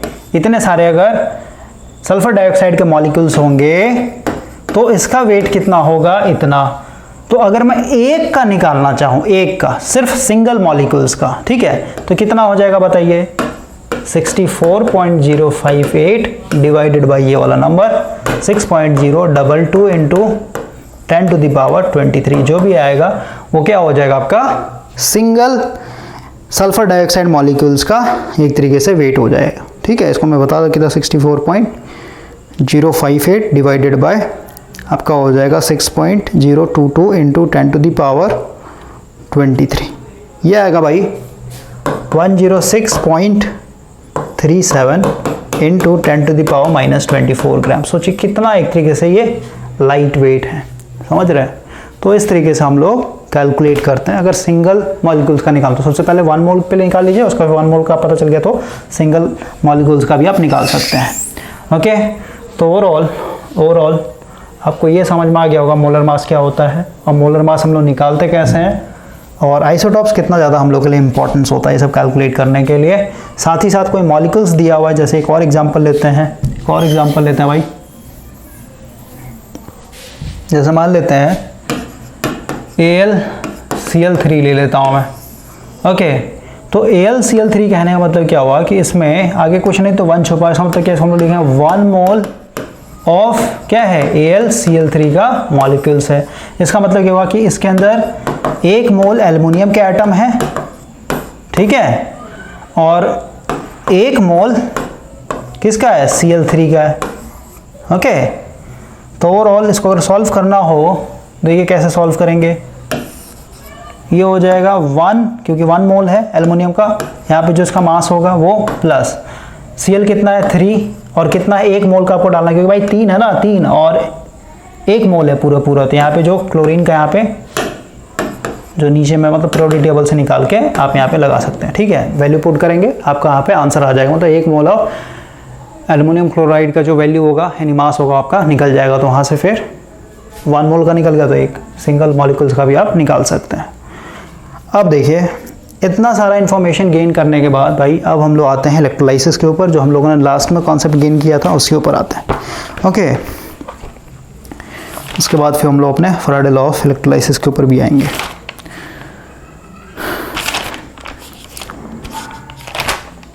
देखिए हम लोगों ने भाई इलेक्ट्रोलाइसिस के अंदर देखा था कि मॉलिक्यूल्स को हम लोग केमिकल कंपाउंड को क्या कर रहे थे, ब्रेक डाउन कर रहे थे, है ना। तो अभी मैं एक एग्जांपल ले रहा हूँ भाई। मान लेते इलेक्ट्रोप्लेटिंग का एग्जांपल ले रहे हैं, और इलेक्ट्रोप्लेटिंग में हम लोगों ने देखा था कि एनोड क्या हो रहा था, एक तरीके से गल रहा था, और एक्चुअल में यहाँ पे क्या हो रहा था, एनोड के अंदर जो एटम्स थे, है ना, जैसे एग्जांपल ले लेते हैं, या फिर इलेक्ट्रोप्लेटिंग नहीं, यहाँ पे मेटल प्यूरिफिकेशन वाला एग्जांपल ले लेते हैं भाई, ठीक है। मान लेते हैं आपका कॉपर है और कॉपर को हम लोग एनोड बनाए, ये भी आपका कॉपर है, ठीक है। तो ये मेरा प्योर कॉपर है, यहाँ पे लिखता हूँ मैं प्योर कॉपर है, और ये आपने अभी जस्ट मार्केट से खरीद के लाया, लेकिन आपको थोड़ा सा डाउट लग रहा है, आपको लग रहा है ये प्योर कॉपर नहीं है, इसमें कुछ ना कुछ मिलावट। ओके, तो हम लोगों ने एक को एनोड बना लिया और ये नेगेटिव है, इसका मतलब ये ऑटोमेटिक क्या हो जाएगा, कैथोड हो जाएगा। और हम लोग को पता है कैथोड साइड में क्या होता है, रिडक्शन होता है, और इधर क्या हो जाएगा आपका, ऑक्सीडेशन होगा। और इसमें मान लेते हैं भाई हम लोग इलेक्ट्रोलाइट ले लेते हैं, ओके, कोई भी ले लेते हैं, एक्वस ले लेते हैं, ठीक है, एक्वस, और उसमें भी डाइल्यूट कॉन्सेंट्रेटेड ले लेते हैं, मतलब क्या पानी है, पानी के अंदर हम लोगों ने नमक डाल दिया भाई, ठीक है, यानी NaCl भी है और इसमें H2O भी है। तो ओवरऑल NaCl क्या होता है कि इसमें ब्रेक होगा पानी में डालते ही, डायरेक्ट मतलब रिलेटिव परमिटिविटी वीक हो जाएगा, मतलब बढ़ जाएगा, प्लस, और ये आपका Cl माइनस में, यानी इसमें Na प्लस और Cl माइनस के एक तरीके से आयोन्स फ्लोट कर रहे हैं। और वाटर जो होगा H2O, ये किस में टूटता है, ये टूट जाएगा आपका H प्लस आयोन्स और OH नेगेटिव आयोन्स। तो अभी हम लोग एनोड साइड पे रिएक्शन देखते हैं।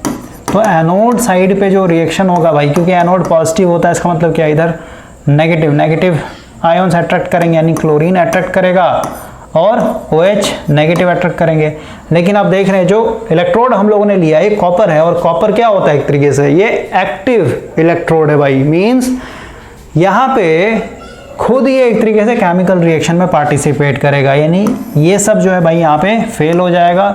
यहाँ पे ऑटोमेटिक क्या होगा, क्योंकि एनोड है तो कॉपर क्या करेगा, कॉपर जो है भाई अपने अंदर से 2 इलेक्ट्रॉन लूज कर रहा है, क्योंकि 2 इलेक्ट्रॉन के हिसाब से लूज करेगा ये, और ये बन जा रहा है क्या, एक तरीके से Cu++। लेकिन हम लोग नेगेटिव साइन को इधर लिखेंगे नहीं, तो उसको उस साइड भेजेंगे तो Cu, क्योंकि भाई ये मेटल है ना, मेटल में आपका क्या होता है, न्यूट्रल एटम होता है, ठीक है। तो कॉपर जो कि सॉलिड था, ये क्या किया, ये आयोन्स बन गया, यानी आयोन्स जैसे बना हो तो या सॉल्यूशन में डिसॉल्व हो जाएगा, यानी ये क्या हो गया, एक तरीके से एक्वस में आ गया, सॉल्यूशन में आ गया। कैसे, तो 2 इलेक्ट्रॉन एक तरीके से लूज करके, कोई दिक्कत नहीं। और धीरे धीरे क्या होगा, क्योंकि इसमें से कॉपर के एटम टूटते चले जा रहे हैं 2 इलेक्ट्रॉन लूज करके, है ना, 2 इलेक्ट्रॉन ऐसे लूज करते हैं। इसमें सॉल्यूशन के अंदर क्या हो रहा है, Cu++ एक तरीके से उतरते चले जा रहे हैं।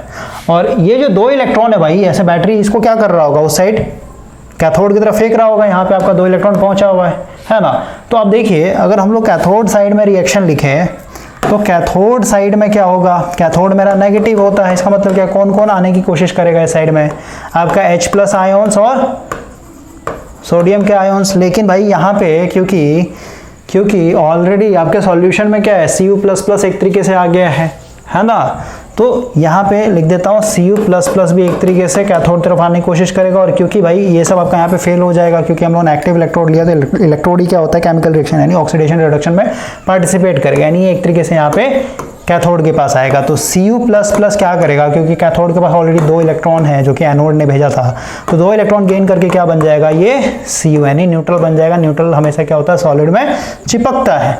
इसका मतलब क्या हुआ कि इधर जो है कॉपर आपका चिपकते चला जाएगा, और इधर आपका क्या हो जाएगा, एक तरीके से एनोड वाला इलेक्ट्रोड गलते चला जाएगा, ठीक है, क्लियर हो गया। अब ओवरऑल अगर हम लोग यहाँ पे रिएक्शन को कंबाइन करें, एनोड और कैथोड को, अगर हम लोग यहाँ पे दोनों को रिएक्शन को कंबाइन करें भाई, एनोड प्लस कैथोड कर रहे हैं, तो क्या होगा, एनोड साइड में क्या हुआ बताइए, एनोड साइड में मेरा जो कॉपर था, जो कि सॉलिड का पार्ट था, ये क्या बन गया, ये एक्वस में यानी सॉल्यूशन में डिसॉल्व कर गया। कैसे डिसॉल्व कर गया, तो 2 इलेक्ट्रॉन को एक तरीके से लूज करके।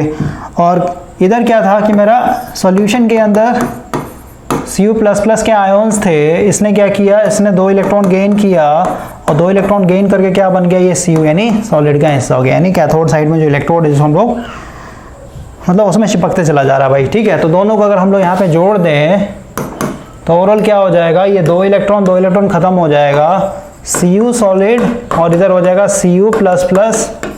ये क्या था, एक तरीके से एक्वस में था ना, एक्वस में था भाई, ये पानी में एक तरीके से था, ठीक है, पानी में एक तरीके से था ये।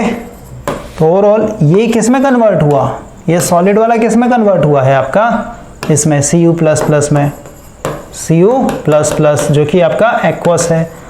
और ये जो आपका Cu++ था, ये किस में कन्वर्ट हो रहा है, सॉलिड में, यानी Cu सॉलिड। क्लियर हुआ। तो ये मेरा एक तरीके से कंबाइन रिएक्शन हुआ।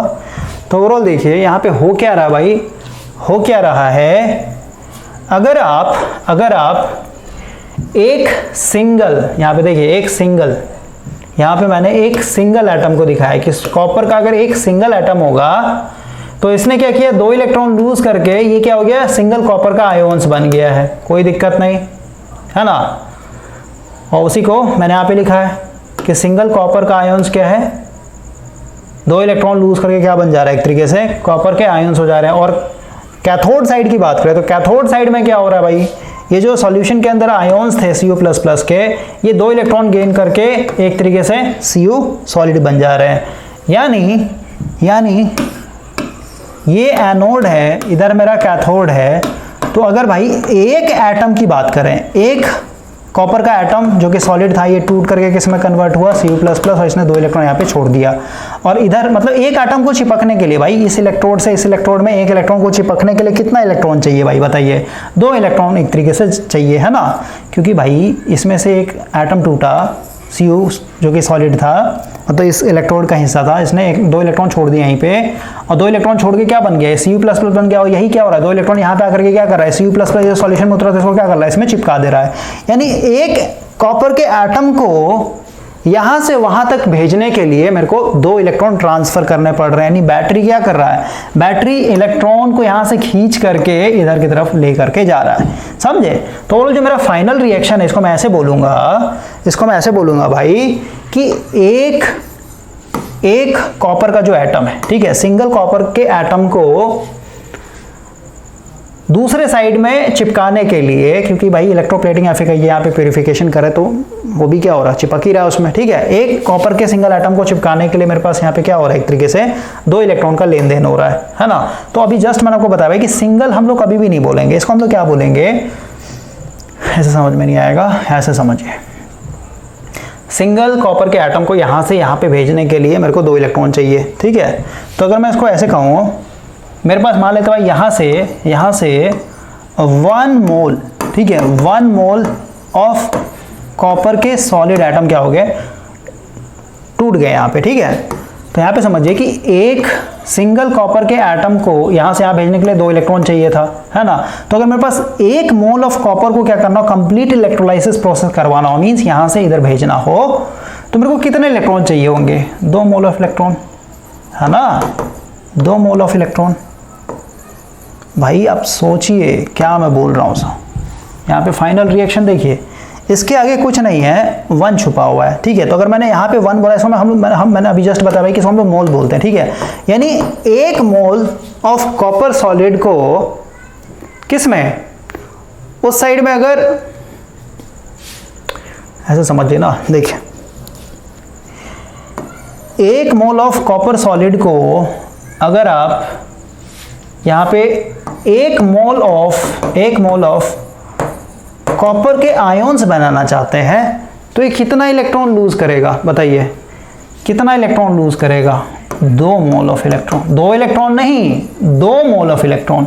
2 इलेक्ट्रॉन कब करता, जब मैं इसको एक सिंगल एटम कंसीडर करता, समझे इस चीज को। यहाँ पे मैं 1 मोल कंसीडर कर रहा हूं भाई, तो 1 मोल के लिए भाई, यानी 1 मोल कॉपर सॉलिड को एक तरीके से कॉपर आयंस बनाने के लिए कितने है, 2 मोल ऑफ इलेक्ट्रॉन एक तरीके से चाहिए। नहीं तो यूनिटरी मेथड लगा लीजिए, यहाँ पे ऐसे ही निकल जाएगा कि एक कॉपर सॉलिड को एक तरीके से आयंस बनाने के लिए, ठीक है, कितने इलेक्ट्रॉन चाहिए, 2 इलेक्ट्रॉन। तो अगर मेरे पास यहाँ पे 6.022 इंटू 10⁻23 एक तरीके से कॉपर के सॉलिड एटम्स होंगे, इसको क्या करना पड़ेगा, सीधी सी बात, इतना सारा एटम तो उतना ही सारा आपका क्या बनेगा, कॉपर सा आयन बनेगा, है ना, जिसको हम लोग 1 मोल बोलते हैं। 1 मोल ऑफ इतना बनेगा, तो कितना इलेक्ट्रॉन चाहिए भाई, एक के लिए 2 इलेक्ट्रॉन, तो इतने के लिए कितना हो जाएगा, यहाँ पे सीधे सीधे क्या हो जाएगा आपका, मल्टीप्लाई हो जाएगा 6.022 इंटू 10⁻23 इंटू क्या हो जाएगा, 2 इलेक्ट्रॉन। तो इसको हम लोग क्या बोलते हैं, 1 मोल बोलते हैं, यानी मोल बोल देंगे, यानी क्या हो जाएगा, 2 इलेक्ट्रॉन, 2 मोल ऑफ इलेक्ट्रॉन। समझे, इसको ऐसे लिखेंगे 2 मोल ऑफ इलेक्ट्रॉन।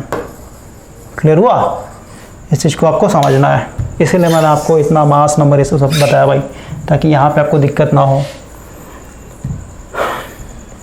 और उसी तरीके से क्योंकि भाई ये एनोड साइड का रिएक्शन था, कि आपका जो एनोड है यहाँ पे कितना इलेक्ट्रॉन एक तरीके से आ गया, 2 मोल ऑफ इलेक्ट्रॉन, ठीक है, 2 मोल ऑफ इलेक्ट्रॉन।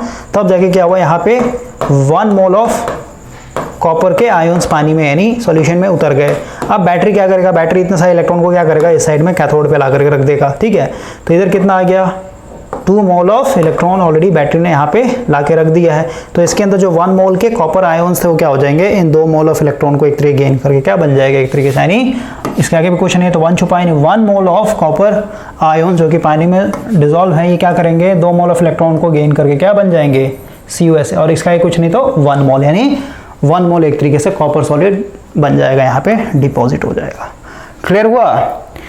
अब देखिए, अब हम लोग थोड़ा सा आगे आते हैं भाई, थोड़ा सा आगे आते हैं। यहाँ पे कुछ बेसिक इंफॉर्मेशन मैं दे रहा हूँ। जैसे ये जो हम लोगों ने अभी प्रोसेस देखा मेटल प्यूरिफिकेशन का, तो इधर मैंने इम्प्योर इलेक्ट्रोड लिया था कॉपर का और इधर मेरा एक तरीके से प्योर था। इसको मैंने एनोड बोला है। फ्राडे लॉ यही है भाई, समझिए ध्यान से, यहीं पे अभी आपका समझ में आएगा। इसको मैंने कैथोड बोला था। ओके, ये पॉजिटिव टर्मिनल, ये नेगेटिव टर्मिनल, प्लस और ये माइनस। तो ओवरऑल समझिए, आपसे अगर कोई क्वेश्चन पूछे भाई, जैसे मान लेते हैं अभी आपने देखा भाई कि 1 मोल ऑफ कॉपर सॉलिड, ठीक है, यहाँ से 1 मोल ऑफ कॉपर के एटम को उठा करके यहाँ पे एक तरीके से डिपॉजिट करना है, यहाँ पे एक तरीके चिपकाना है। तो मेरे को कितना इलेक्ट्रॉन का ट्रांसफर करना पड़ गया एनोड से कैथोड की तरफ, तो 2 मोल ऑफ इलेक्ट्रॉन, है ना, 2 मोल ऑफ इलेक्ट्रॉन को मेरे को भेजना पड़ गया। और आप देख रहे हैं भाई, आप देख रहे हैं कि अगर इलेक्ट्रॉन एनोड से कैथोड तरफ जा रहा है, इसका मतलब क्या हुआ, इलेक्ट्रॉन का अगर फ्लो हो रहा है, इसका मतलब क्या, इस डायरेक्शन से करंट भी फ्लो हो रहा होगा। समझ में आया।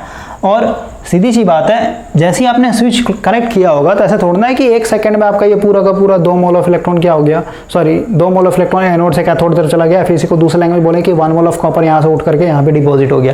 कुछ ना कुछ समय लगा होगा, कुछ टाइम लगा होगा, समझ रहे बात को, ठीक है। तो अब देख रहे हैं कि इलेक्ट्रोलाइसिस के अंदर करंट, मतलब इलेक्ट्रॉन का लेन देन हो रहा है, इधर से इलेक्ट्रॉन उधर तरफ जा रहे हैं, मीन्स करंट फ्लो हो रहा है, जो कि मैंने यहाँ पे दिखाया। और भाई यहाँ पे कंप्लीट इलेक्ट्रोलाइसिस प्रोसेस होने के लिए कुछ समय भी लगेगा, ठीक है। ओके, तो ओवरऑल हम लोग यहाँ पे एग्जांपल लेते हैं। जैसे मान लेते हैं भाई, इसी एग्जांपल का मैं ले लेता हूँ। ओके, हम लोग कॉपर को प्योर करना चाहते हैं, एनोड को हम लोगों ने इम्प्योर बनाया है, इम्प्योर मेटल है मेरे पास कॉपर का और एक प्योर मेटल है। तो मान लेते हैं यहाँ पे जो करंट फ्लो हो रहा है भाई, ये मान लेते हैं आपका 10 एम्पियर है। और मान लेते हैं जो करंट फ्लो हो रहा है, ये मान लेते हैं भाई आपका 2 आवर्स तक के लिए फ्लो हो रहा है, ठीक है। ये हो गया 10 एम्पियर और ये हो गया आपका 2 आवर्स के लिए। तो अभी समझिए, हम लोगों ने ऑलरेडी रिएक्शन लिखा था कि 1 मोल, आगे में कुछ नहीं तो इसको हम लोग 1 मोल पढ़ते हैं भाई, ठीक है। 1 मोल ऑफ कॉपर सॉलिड, ठीक है, ये वाला इलेक्ट्रोड जो है, यहाँ से अगर 1 मोल ऑफ कॉपर को क्या करना है, एक तरीके से उस साइड में डिपॉजिट करवाना है, या फिर कहिए इसको Cu++ बनाना है, यानी इसके अंदर डिसॉल्व करवाना है। इसके आगे क्वेश्चन तो 1 मोल बोलेंगे, 1 मोल ऑफ कॉपर आयंस बनाना है। तो ओवरऑल कितना आपको 2 मोल्स ऑफ इलेक्ट्रॉन चाहिए, 2 मोल्स ऑफ इलेक्ट्रॉन चाहिए। समझ में आ रहा है। अब एक चीज़ और समझिए, थोड़ा सा पॉज करना होगा।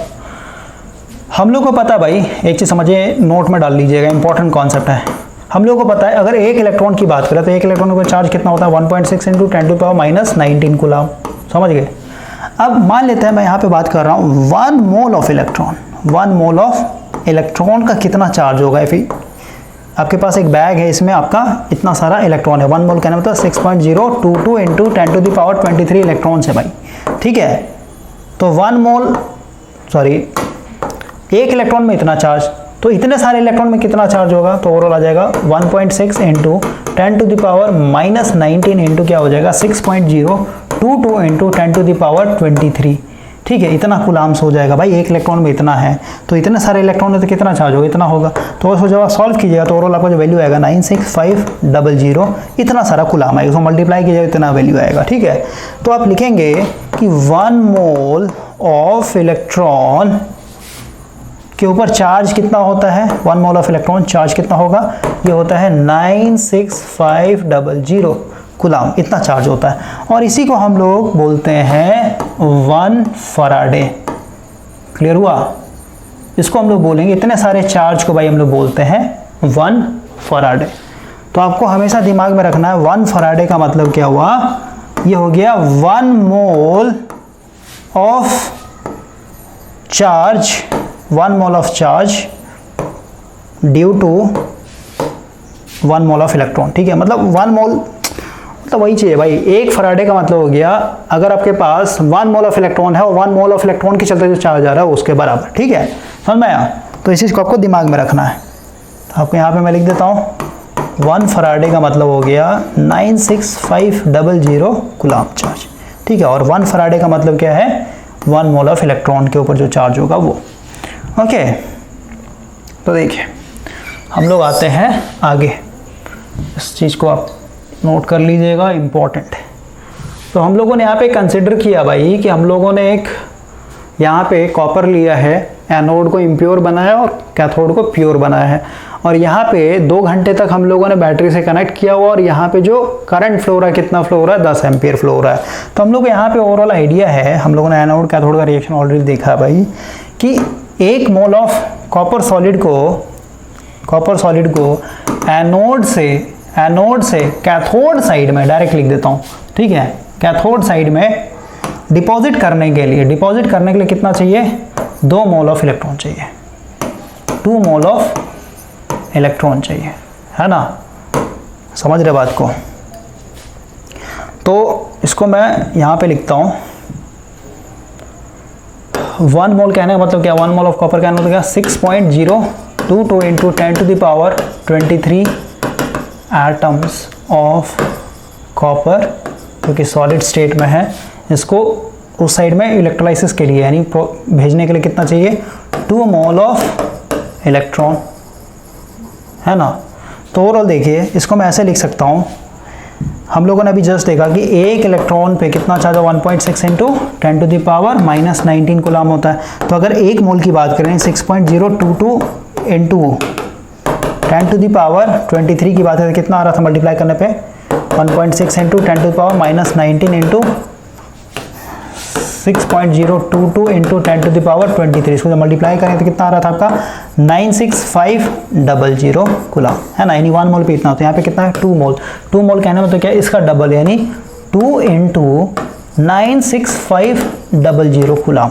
मैंने क्या किया है, मैंने कुछ नहीं किया भाई, ये जो 2 मोल ऑफ इलेक्ट्रॉन था, ठीक है, इसको हम लोगों ने क्या कर दिया, इस तरीके से चार्ज में कन्वर्ट करके लिख दिया, क्योंकि एक इलेक्ट्रॉन पे उतना चार्ज होता है तो इतने सारे इलेक्ट्रॉन पे कितना हो जाएगा, इतना हो जाएगा, कोई दिक्कत नहीं। तो इसको मैं फिर से लिखता हूँ कि 6.022 इंटू 10⁻23 एटम्स ऑफ कॉपर, जो कि सॉलिड का हिस्सा है, इसको अगर कंप्लीट कैथोड साइड में डिपॉजिट करवाना हो तो कितना चाहिए मेरे को, 2 इंटू 96500, इतना सारा चार्ज एक तरीके से भेजना पड़ेगा। फिर इतना सारा मतलब ये इलेक्ट्रॉन में हो गया, ये इलेक्ट्रॉन्स का क्वांटिटी बता रहा है, ये इलेक्ट्रॉन के चलते, उस क्वांटिटी के चलते जो चार्ज है वो बता रहा है भाई। ठीक है, समझ में आया? तो ओवरऑल देखिए हम लोग क्वेश्चन में क्या दिया हुआ है, करंट कितना फ्लो हो रहा है, करंट फ्लो हो रहा है आपका 10 एम्पियर, 10 एम्पियर ही लिया ना, 10 एम्पियर लिया है, और टाइम लिया है 2 आवर्स। ठीक है, 10 एम्पियर और टाइम कितना लिया है हम लोगों ने, 2 आवर्स। तो हम लोग देखना चाहते हैं भाई कि इतना अगर करंट फ्लो हो रहा हो और 2 घंटे तक फ्लो हो रहा हो तो कितने कॉपर्स के एटम जो हैं एनोड से निकल करके कैथोड पे डिपॉजिट हो जाएंगे। तो हम लोग यहाँ पे पहले चार्ज निकाल सकते हैं, क्योंकि हम लोग पता है करंट का इक्वल टू क्या होता है, Q/T, है ना, number of charge flow in second. तो ओवरऑल यहाँ से Q आ जाएगा क्या, Q आ जाएगा I × T। तो I का वैल्यू दिया हुआ 10 एम्पियर, और यहाँ पे टाइम 2 आवर्स, तो उसको हम लोग ऐसा यूनिट में ले लेंगे, यानी 60 सेकेंड में, यानी कितना हो जाएगा, 60 × 60 और इंटू 2 कर लेंगे। तो ओवरऑल कितना हो जाएगा आपका भाई, आवर्स को सेकंड में चेंज कीजिए ना, इसको मल्टीप्लाई करेंगे एक बार 60 से तो ये मिनट में होगा, एक बार और करेंगे तो सेकंड में हो जाएगा। ठीक है, तो 6 से 36 यानी 36 यानी 10 गुना 3600 और ये हो जाएगा गुना 2।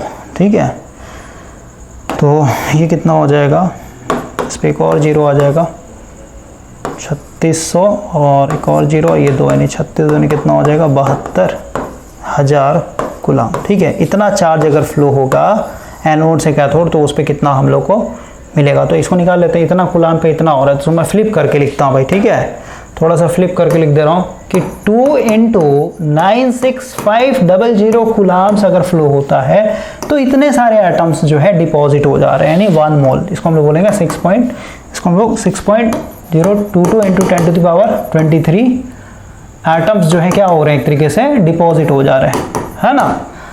और आपको पता है भाई, आपको पता है इसको हम लोग क्या बोलते हैं, इसको हम लोग क्या बोलते हैं, इस नंबर को क्या बोलते हैं 1 मोल, यानी इतने सारे एटम्स को हम लोग क्या बोलेंगे 1 मोल ऑफ कॉपर जो है डिपॉजिट हो जा रहा है। ठीक है, इसको मैं मिटा करके लिख देता हूँ, इसको मैं मिटा करके लिख देता हूँ भाई शॉर्टकट में, 1 मोल ऑफ कॉपर एटम्स जो होगा डिपॉजिट हो जाएगा, समझे। और 1 मोल ऑफ कॉपर, इसको हम लोग क्या करते हैं वेट में कन्वर्ट कर लेते हैं भाई। कंफ्यूजन अगर हो रहा है ना भाई, तो फिर से समझाता हूँ। ये ऊपर वाला मेरा मेन इक्वेशन है, ठीक है, ये मेन इक्वेशन है। मैंने क्या बोला, इतना चार्ज में आपका इतना एटम जो होगा एनोड से उड़ करके कैथोड पे चला जाएगा, चिपक जाएगा, क्लियर हुआ, सॉलिड बन जाएगा। तो भाई ये एटम्स हैं, एटम्स, समझ में आया। मैं इसको क्या करना चाहता हूँ, इसको ग्राम में चेंज करना चाहता हूँ। तो भाई मैंने बोला कि इस नंबर को मैं बोल सकता हूँ ये क्या है 1 मोल है, 1 मोल आगे कुछ नहीं, एटम है। किसका एटम है, तो कॉपर का एटम डिपॉजिट हो रहा है। तो 1 मोल ऑफ कॉपर के एटम्स को अगर हम लोग देखें तो हम लोग कहेंगे ना 1 मोल ऑफ कॉपर्स के एटम, मतलब क्या है, ये इसको हम लोग मोलर मास से रिप्रेजेंट कर सकते हैं, फिर इसको रिप्लेस कर सकते हैं मोलर मास, समझ में आया। तो कॉपर का अगर आप मोलर मास देखें भाई, क्योंकि मोलर मास मैंने आपको बताया था उसमें कॉपर के कितने सारे एटम्स होते हैं, इतने सारे एटम्स होते हैं, और उनका जो वेट होगा वही क्या होता है, मोलर मास कहलाता है। तो अगर हम लोग गूगल से इसका निकाले,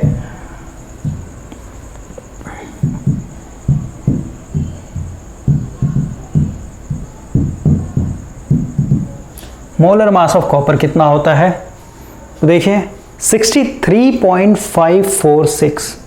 इसको अगर आप पीरियोडिक टेबल में देखना चाहते हैं, ये रहा भाई, देखिए ऐसे दिखाएगा 63.546, 63 यहाँ पे मैं लिख सकता हूँ 63.456, ठीक है, इतना ग्राम। यानी आप कह सकते हैं कि अगर इतना सारा चार्ज एनोड से कैथोड की तरफ जाएगा, या फिर कहीं को मैं कह रहा हूँ इतना सारा इलेक्ट्रॉन एनोड से कैथोड तरफ जाएगा, तो इतना ग्राम जो है कॉपर मेरा क्या हो जाएगा, एनोड से गल करके कैथोड पे जाकर के चिपक जाएगा। समझ रहे बात को, ग्राम में मैंने इसको कन्वर्ट कर लिया। तो अभी मैंने बोला कि मेरे पास एक इसी तरीके का इलेक्ट्रोलाइसिस प्रोसेस, उसमें करंट 10 एम्पीयर फ्लो रहा है, 2 घंटे के लिए हम लोग करवा रहे हैं। तो कितना एक तरीके से एनोड से कॉपर निकल करके कैथोड पे जाके चिपकेगा, है ना। तो इतने चार्ज पे इतना, तो मेरे पास अभी टोटल चार्ज कितना है, यहाँ पे इतना है। तो हम लोग देखते हैं 1 कूलाम अगर चार्ज फ्लो होता है एनोड से कैथोड तो कितना होता है, 63.456 डिवाइडेड बाय क्या हो जाता है 2 × 96500। और हम लोग के पास अभी कितना है, इतना 72,000। तो 72,000 अगर चार्ज होता तो कितना होता, 63.456 डिवाइडेड बाय 2 × 96500 इंटू कितना होता 72,000। समझे। इसको जब आप सॉल्व कीजिए किस में आएगा, ग्राम में आएगा। इतना ग्राम जो होगा आपका कॉपर क्या हो जाएगा, एनोड से निकल करके कैथोड पे डिपॉजिट हो जाएगा। इसको जब आप सॉल्व कीजिएगा, इसका मैं वैल्यू निकाल देता हूँ भाई, कितना आ जाएगा। सो 1 मिनट, ये है 63.456 इंटू 72,000, नीचे में है आपका 2 × 96500, ये आ जाएगा 23.6727 ग्राम। यानी एनोड से इतना ग्राम जो है गल जाएगा, और ये पहले इतना ग्राम जो होगा पानी में डिजोल्व होगा, सॉल्यूशन में डिजोल्व होगा, फिर जाकर क्या हो जाएगा कैथोड साइड में चिपक जाएगा, समझे। तो इसको हम लोग बोलते हैं इलेक्ट्रोलाइसिस, ठीक है। ये है आपका इलेक्ट्रोलाइसिस प्रोसेस। अब इसी में आपका पूरा का पूरा क्या है, फैराडे लॉ ऑफ इलेक्ट्रोलाइसिस का प्रिंसिपल छुपा हुआ था। अब हम लोग आते हैं अपने थ्योरी के ऊपर जो बुक में दिया जाता है भाई। ओके, कहाँ गया, हम लोग का पेज निकालना पड़ेगा।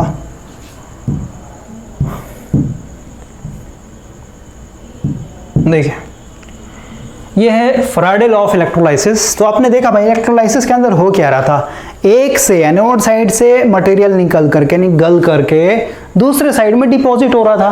क्लियर हुआ। और हम लोगों ने भाई एक चीज और देखा था, जैसे हम लोगों ने NaCl का भी देखा था इलेक्ट्रोलाइसिस प्योर वाला, यानी इसको मॉल्टन स्टेट में देखा था। तो Na क्या हो गया था, ये पॉजिटिव आयंस में टूट गया, क्लोरीन नेगेटिव आयंस में टूट गया।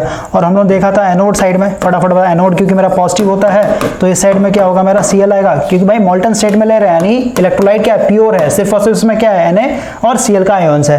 तो एनोड के साइड में क्या होगा, रिएक्शन नेगेटिव चार्ज आएगा, इधर अट्रैक्ट होगा और ये क्या करेगा, एक इलेक्ट्रॉन लूज करेगा, लूज करके क्या हो जाएगा, Cl बन जाएगा। लेकिन ये डायटोमिक होता तो क्या होगा, यहाँ पे 2 होगा, ये 2 होगा और ये आपका 2 होगा, समझे। और ये Cl2 हम लोग क्या बोलते हैं, गैस बोलते हैं, समझे। तो ओवरऑल भाई, और वही कैथोड साइड की बात करें तो कैथोड साइड में क्या हो, कैथोड मेरा नेगेटिव होता है तो इधर क्या हो जाएगा, Na+ आएगा। और क्योंकि यहाँ से 2 इलेक्ट्रॉन निकला तो ये 2 इलेक्ट्रॉन गेन कर लेगा, और 2 इलेक्ट्रॉन गेन करके क्या हो जाएगा आपका, तो सबसे पहले Na+, ये 1 इलेक्ट्रॉन गेन करेगा, ये क्या हो जाएगा, Na बन जाएगा, ठीक है। लेकिन यहाँ से 2 इलेक्ट्रॉन इधर, ये 2 और ये आपका 2, समझे। 2 इलेक्ट्रॉन का इधर से मिला और उधर आपका रिसीव हो गया। तो ओवरऑल देखिए ये आपका Cl2 बना है ना। तो ओवरऑल अगर इसको कंबाइन करके लिखूं तो क्या हो गया आपका, दोनों कंबाइन करके लिखते हैं, 2Cl नेगेटिव प्लस इधर क्या है आपका 2Na, इलेक्ट्रॉन से इलेक्ट्रॉन खत्म हो जाए ना, मर जाएगा, दोनों अपोजिट साइड है। तो इधर ये बचेगा और इधर सिर्फ ये बचेगा, प्लस ये क्या बना, ये किस में कन्वर्ट हो रहा है, Cl2 में, जो कि आपका गैस है, प्लस और ये क्या हो जाएगा, ये किस में बन रहा है, इधर आपका 2Na+ है ना, ये आपका 2Na बन जा रहा है। क्लियर हुआ। तो ये गैस हो गया और ये आपका सॉलिड हो गया। क्लियर, ठीक है। तो ओवरऑल देखिए इलेक्ट्रोलाइसिस प्रोसेस में क्या हो रहा था भाई, इलेक्ट्रोलाइसिस प्रोसेस में क्या हो रहा था, अगर हम लोग इलेक्ट्रोड की बात करें, सॉलिड की बात करें, तो एनोड से गल करके आपका कैथोड साइड में डिपॉजिट हो रहा था। तो पहला लाइन पढ़िए, the mass of an element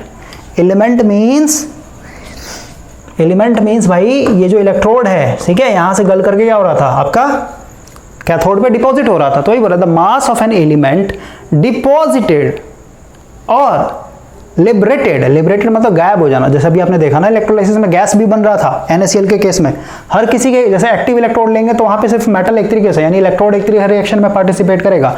लेकिन जैसे NaCl लिया तो उसमें गैस भी तो बन रहा था। तो क्या बोल रहा है, इस लाइन को मैं पहले काट दे रहा हूं, यहां से सिर्फ और सिर्फ ये पढ़ते थे, मास ऑफ एलिमेंट डिपॉजिटेड, ठीक है, डिपॉजिटेड, ठीक है, एट एन इलेक्ट्रोड, ठीक है, यानी बगल वाले इलेक्ट्रोड पे क्या हो रहा था, डिपॉजिट हो, जमते जा रहा था और ये गलते जा रहा था भाई, ठीक है। The mass of an element deposited on another electrode, ऐसे भी कह सकता हूं, is directly proportional to the quantity of electricity, या फिर कहिए क्वांटिटी ऑफ चार्ज, भी किसी बुक में लिखा रहेगा भाई, ठीक है, क्वांटिटी ऑफ चार्ज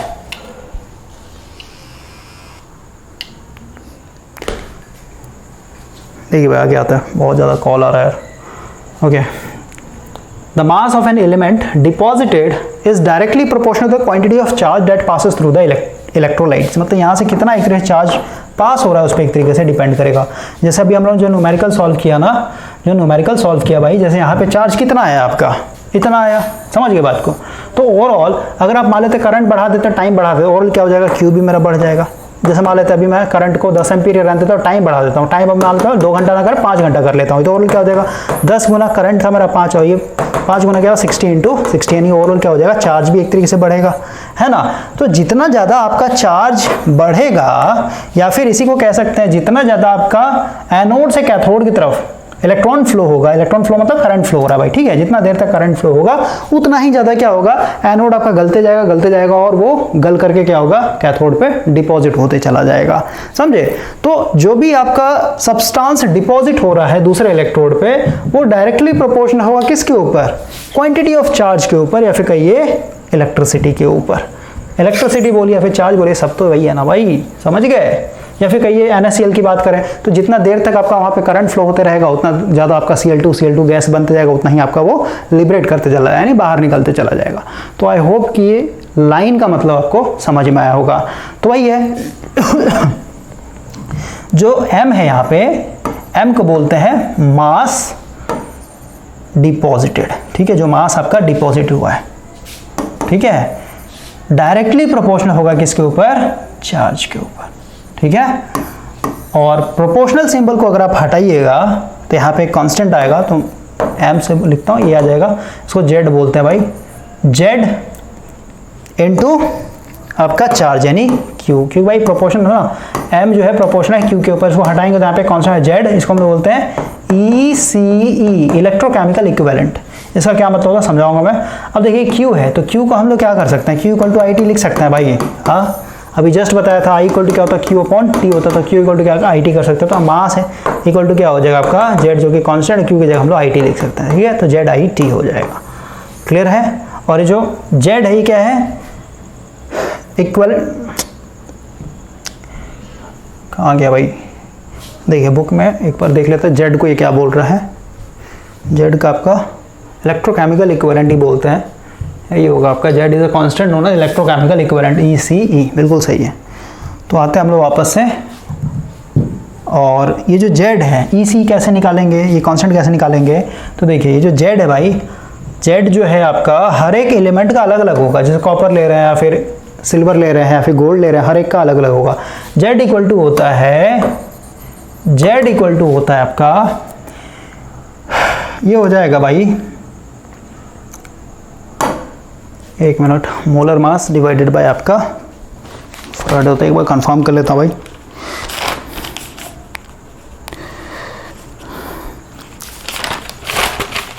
देखिए ठीक है, Z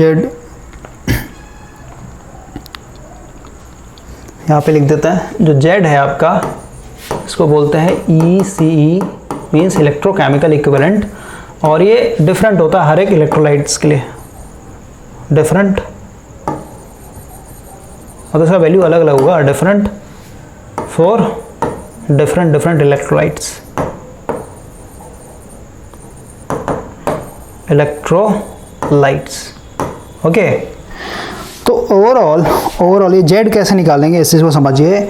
Z इक्वल टू होता है भाई, Z इक्वल टू होता है आपका E अपॉन F, F जहाँ पे है आपका, आगे क्वेश्चन है तो 1 छुपा, इसको बोलते हैं 1 फराडे, समझे। 1 फराडे का वैल्यू बताया था, 1 फराडे मतलब क्या, 1 मोल ऑफ इलेक्ट्रॉन का जो चार्ज होगा, कितना था 96500, समझे, इतना कूलम्ब्स। तो ओवरऑल Z इक्वल टू होता है आपका E अपॉन F, जहाँ पे E क्या है, E को हम लोग बोलते हैं, E को हम लोग बोलते हैं भाई equivalent weight of that substance, equivalent weight of that substance.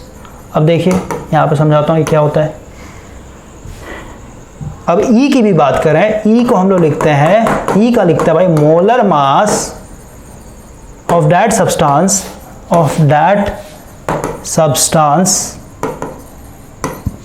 Divided by यहाँ पे X होता है। X क्या है, तो X होता है भाई कितना चार्ज का एक तरीके से यहाँ पे लेन देन हो रहा है, मतलब एनोड से कैथोड तक कितना जा रहा है, इस पर हम लोग बात करते हैं। अभी देखें तो ओवरऑल हम लोग पूरा फार्मूला लगाते हैं, मास जो था, कितना मास डिपॉजिट होगा कैथोड पे जाके, डायरेक्टली प्रोपोर्शनल चार्ज के ऊपर। इसको जब हम लोगों ने हटाया था कांस्टेंट आया Z, और Q को हम लोगों ने फिर ओपन करके लिखा है Z, Q की जगह I इंटू T लिखा, और Z को मैंने बोला यहाँ पे EC यानी इलेक्ट्रोकेमिकल इक्विवेलेंट, और इसका वैल्यू था आपका E अपॉन F, I वैसे का वैसे रहेगा, T वैसे का वैसे रहेगा, ठीक है। इधर आपका मास चल रहा है, चलते चला जाएगा। ओवरऑल E का भी मैंने आपको बताया कि E इक्वल टू क्या होता है, मोलर मास, ठीक है, molar mass of that element, मतलब जो इलेक्ट्रोड यूज कर रहा है, जैसे हम लोगों ने कॉपर यूज किया था, ठीक है, डिवाइडेड बाय E का वैल्यू क्या है, X मतलब नंबर ऑफ इलेक्ट्रॉन, इसके नीचे में क्या है F है ना, तो F क्या हो जाएगा, ऊपर में आ जाएगा, इसी का मल्टीप्लाई हो जाएगा, ठीक है, इनटू F कर लेंगे, और बाकी ऊपर में I इंटू T वैसे का वैसे ही रहेगा। क्लियर हुआ। तो ये आपका ओवरऑल फार्मूला आ गया। अब हम लोग इस फार्मूले से जो अभी हम लोगों ने क्वेश्चन सॉल्व किया तो उस पर आते हैं वापस। देखिए ये फार्मूले से भी आपका सेम आंसर आएगा और आपको समझ में आ जाएगा। अभी तो मैंने आपको ब्रेक करके समझाया समझाने के लिए कि अंदर में हो क्या रहा है चीज़। देखिए भाई, हम लोग का जो फार्मूला है कि जो मास डिपॉजिट होगा कैथोड पे जाके, ये क्या है, molar mass of that substance.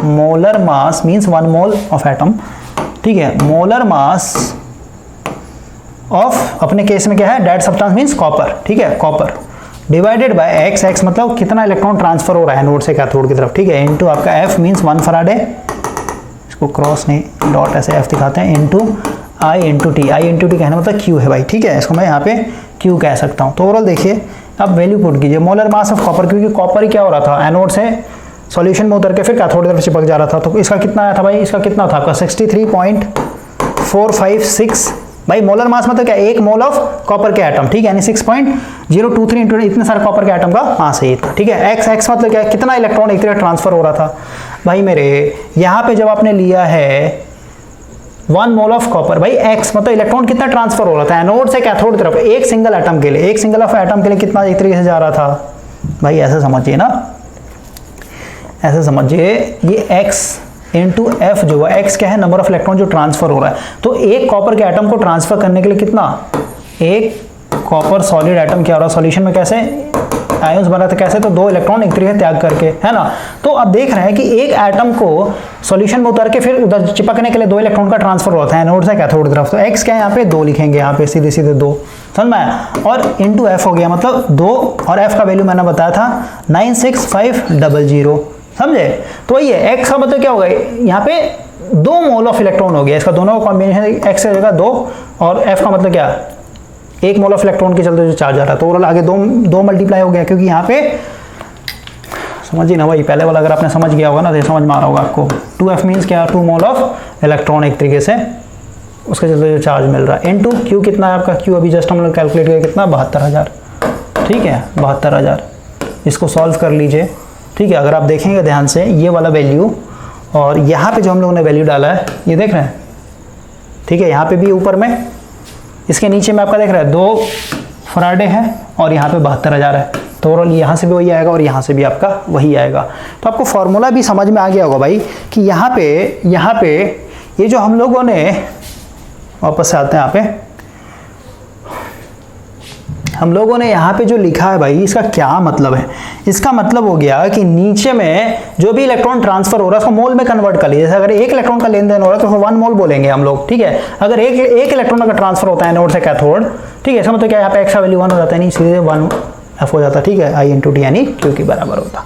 तो ये था आपका overall Faraday law of electrolysis का फर्स्ट लॉ, जो बोलता है कितना आपका एनोड से निकल करके कैथोड पे डिपॉजिट होगा वो डायरेक्टली प्रोपोर्शनल होगा चार्ज के ऊपर। अब फॉर्मूले में भी देख रहे हैं, जितना ज़्यादा आपका चार्ज होगा उतना ही ज़्यादा क्या होगा, आपका मास डिपॉजिट होगा।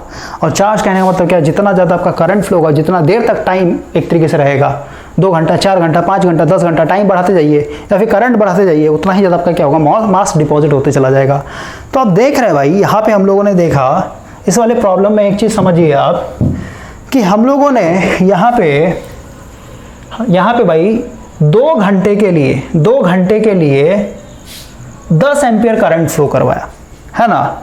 तब जा करके एनोड से कैथोड की तरफ कितना एक तरीके से डिपॉजिट हुआ है, 23.672 ग्राम। सोचिए कितना ग्राम है, 50 ग्राम सोचते हैं इतना छोटा सा होता है, ये मात्र 23 ग्राम है। और सोचिए 2 घंटे तक आपने 10 एम्पियर का करंट फ्लो करवाया है, और 10 एम्पियर काफ़ी बड़ा करंट होता है भाई, है ना। तो आप खुद सोच सकते हैं कि इसमें कितना ज़्यादा एक तरीके से खर्चा आ रहा होगा। प्रैक्टिकल लाइफ में आप 0.5 एम्पियर पे क्या करते हैं, 10 रुपये वाला बल्ब जला देते हैं, ठीक है, ये 10 एम्पियर है, सोच रहे हैं बहुत हैवी करंट है भाई। तो ये सब जो प्यूरिफिकेशन वाला हो गया, फिर इलेक्ट्रोप्लेटिंग, ये सब जो हो गया भाई, ये सब काफ़ी महंगा प्रोसेस होता है। और इसको हम लोग कहाँ पे यूज़ करेंगे, जैसा अभी मैंने मेटल का प्यूरिफिकेशन के लिए बताया, तो ये हम लोग महंगे मेटल के लिए ही करते हैं। जैसे गोल्ड हो गया, तो गोल्ड काफ़ी महंगा है, समझे, तो वहाँ पे हम लोग एक तरीके से इसको अप्लाई कर सकते हैं। जो सस्ता मेटल उसके लिए हम लोग नहीं करते हैं ये सब, क्योंकि इसमें खर्चा बहुत ज़्यादा है। देख रहे हैं कितना सारा करंट फ्लो करना पड़ा, नहीं, पावर बहुत ज़्यादा चाहिए यहाँ पे। तो आई होप कि ये चीज़ क्लियर हो गया होगा, और नेक्स्ट सेशन में भाई इसका जो सेकेंड लॉ है इस पर भी हम लोग बात करेंगे।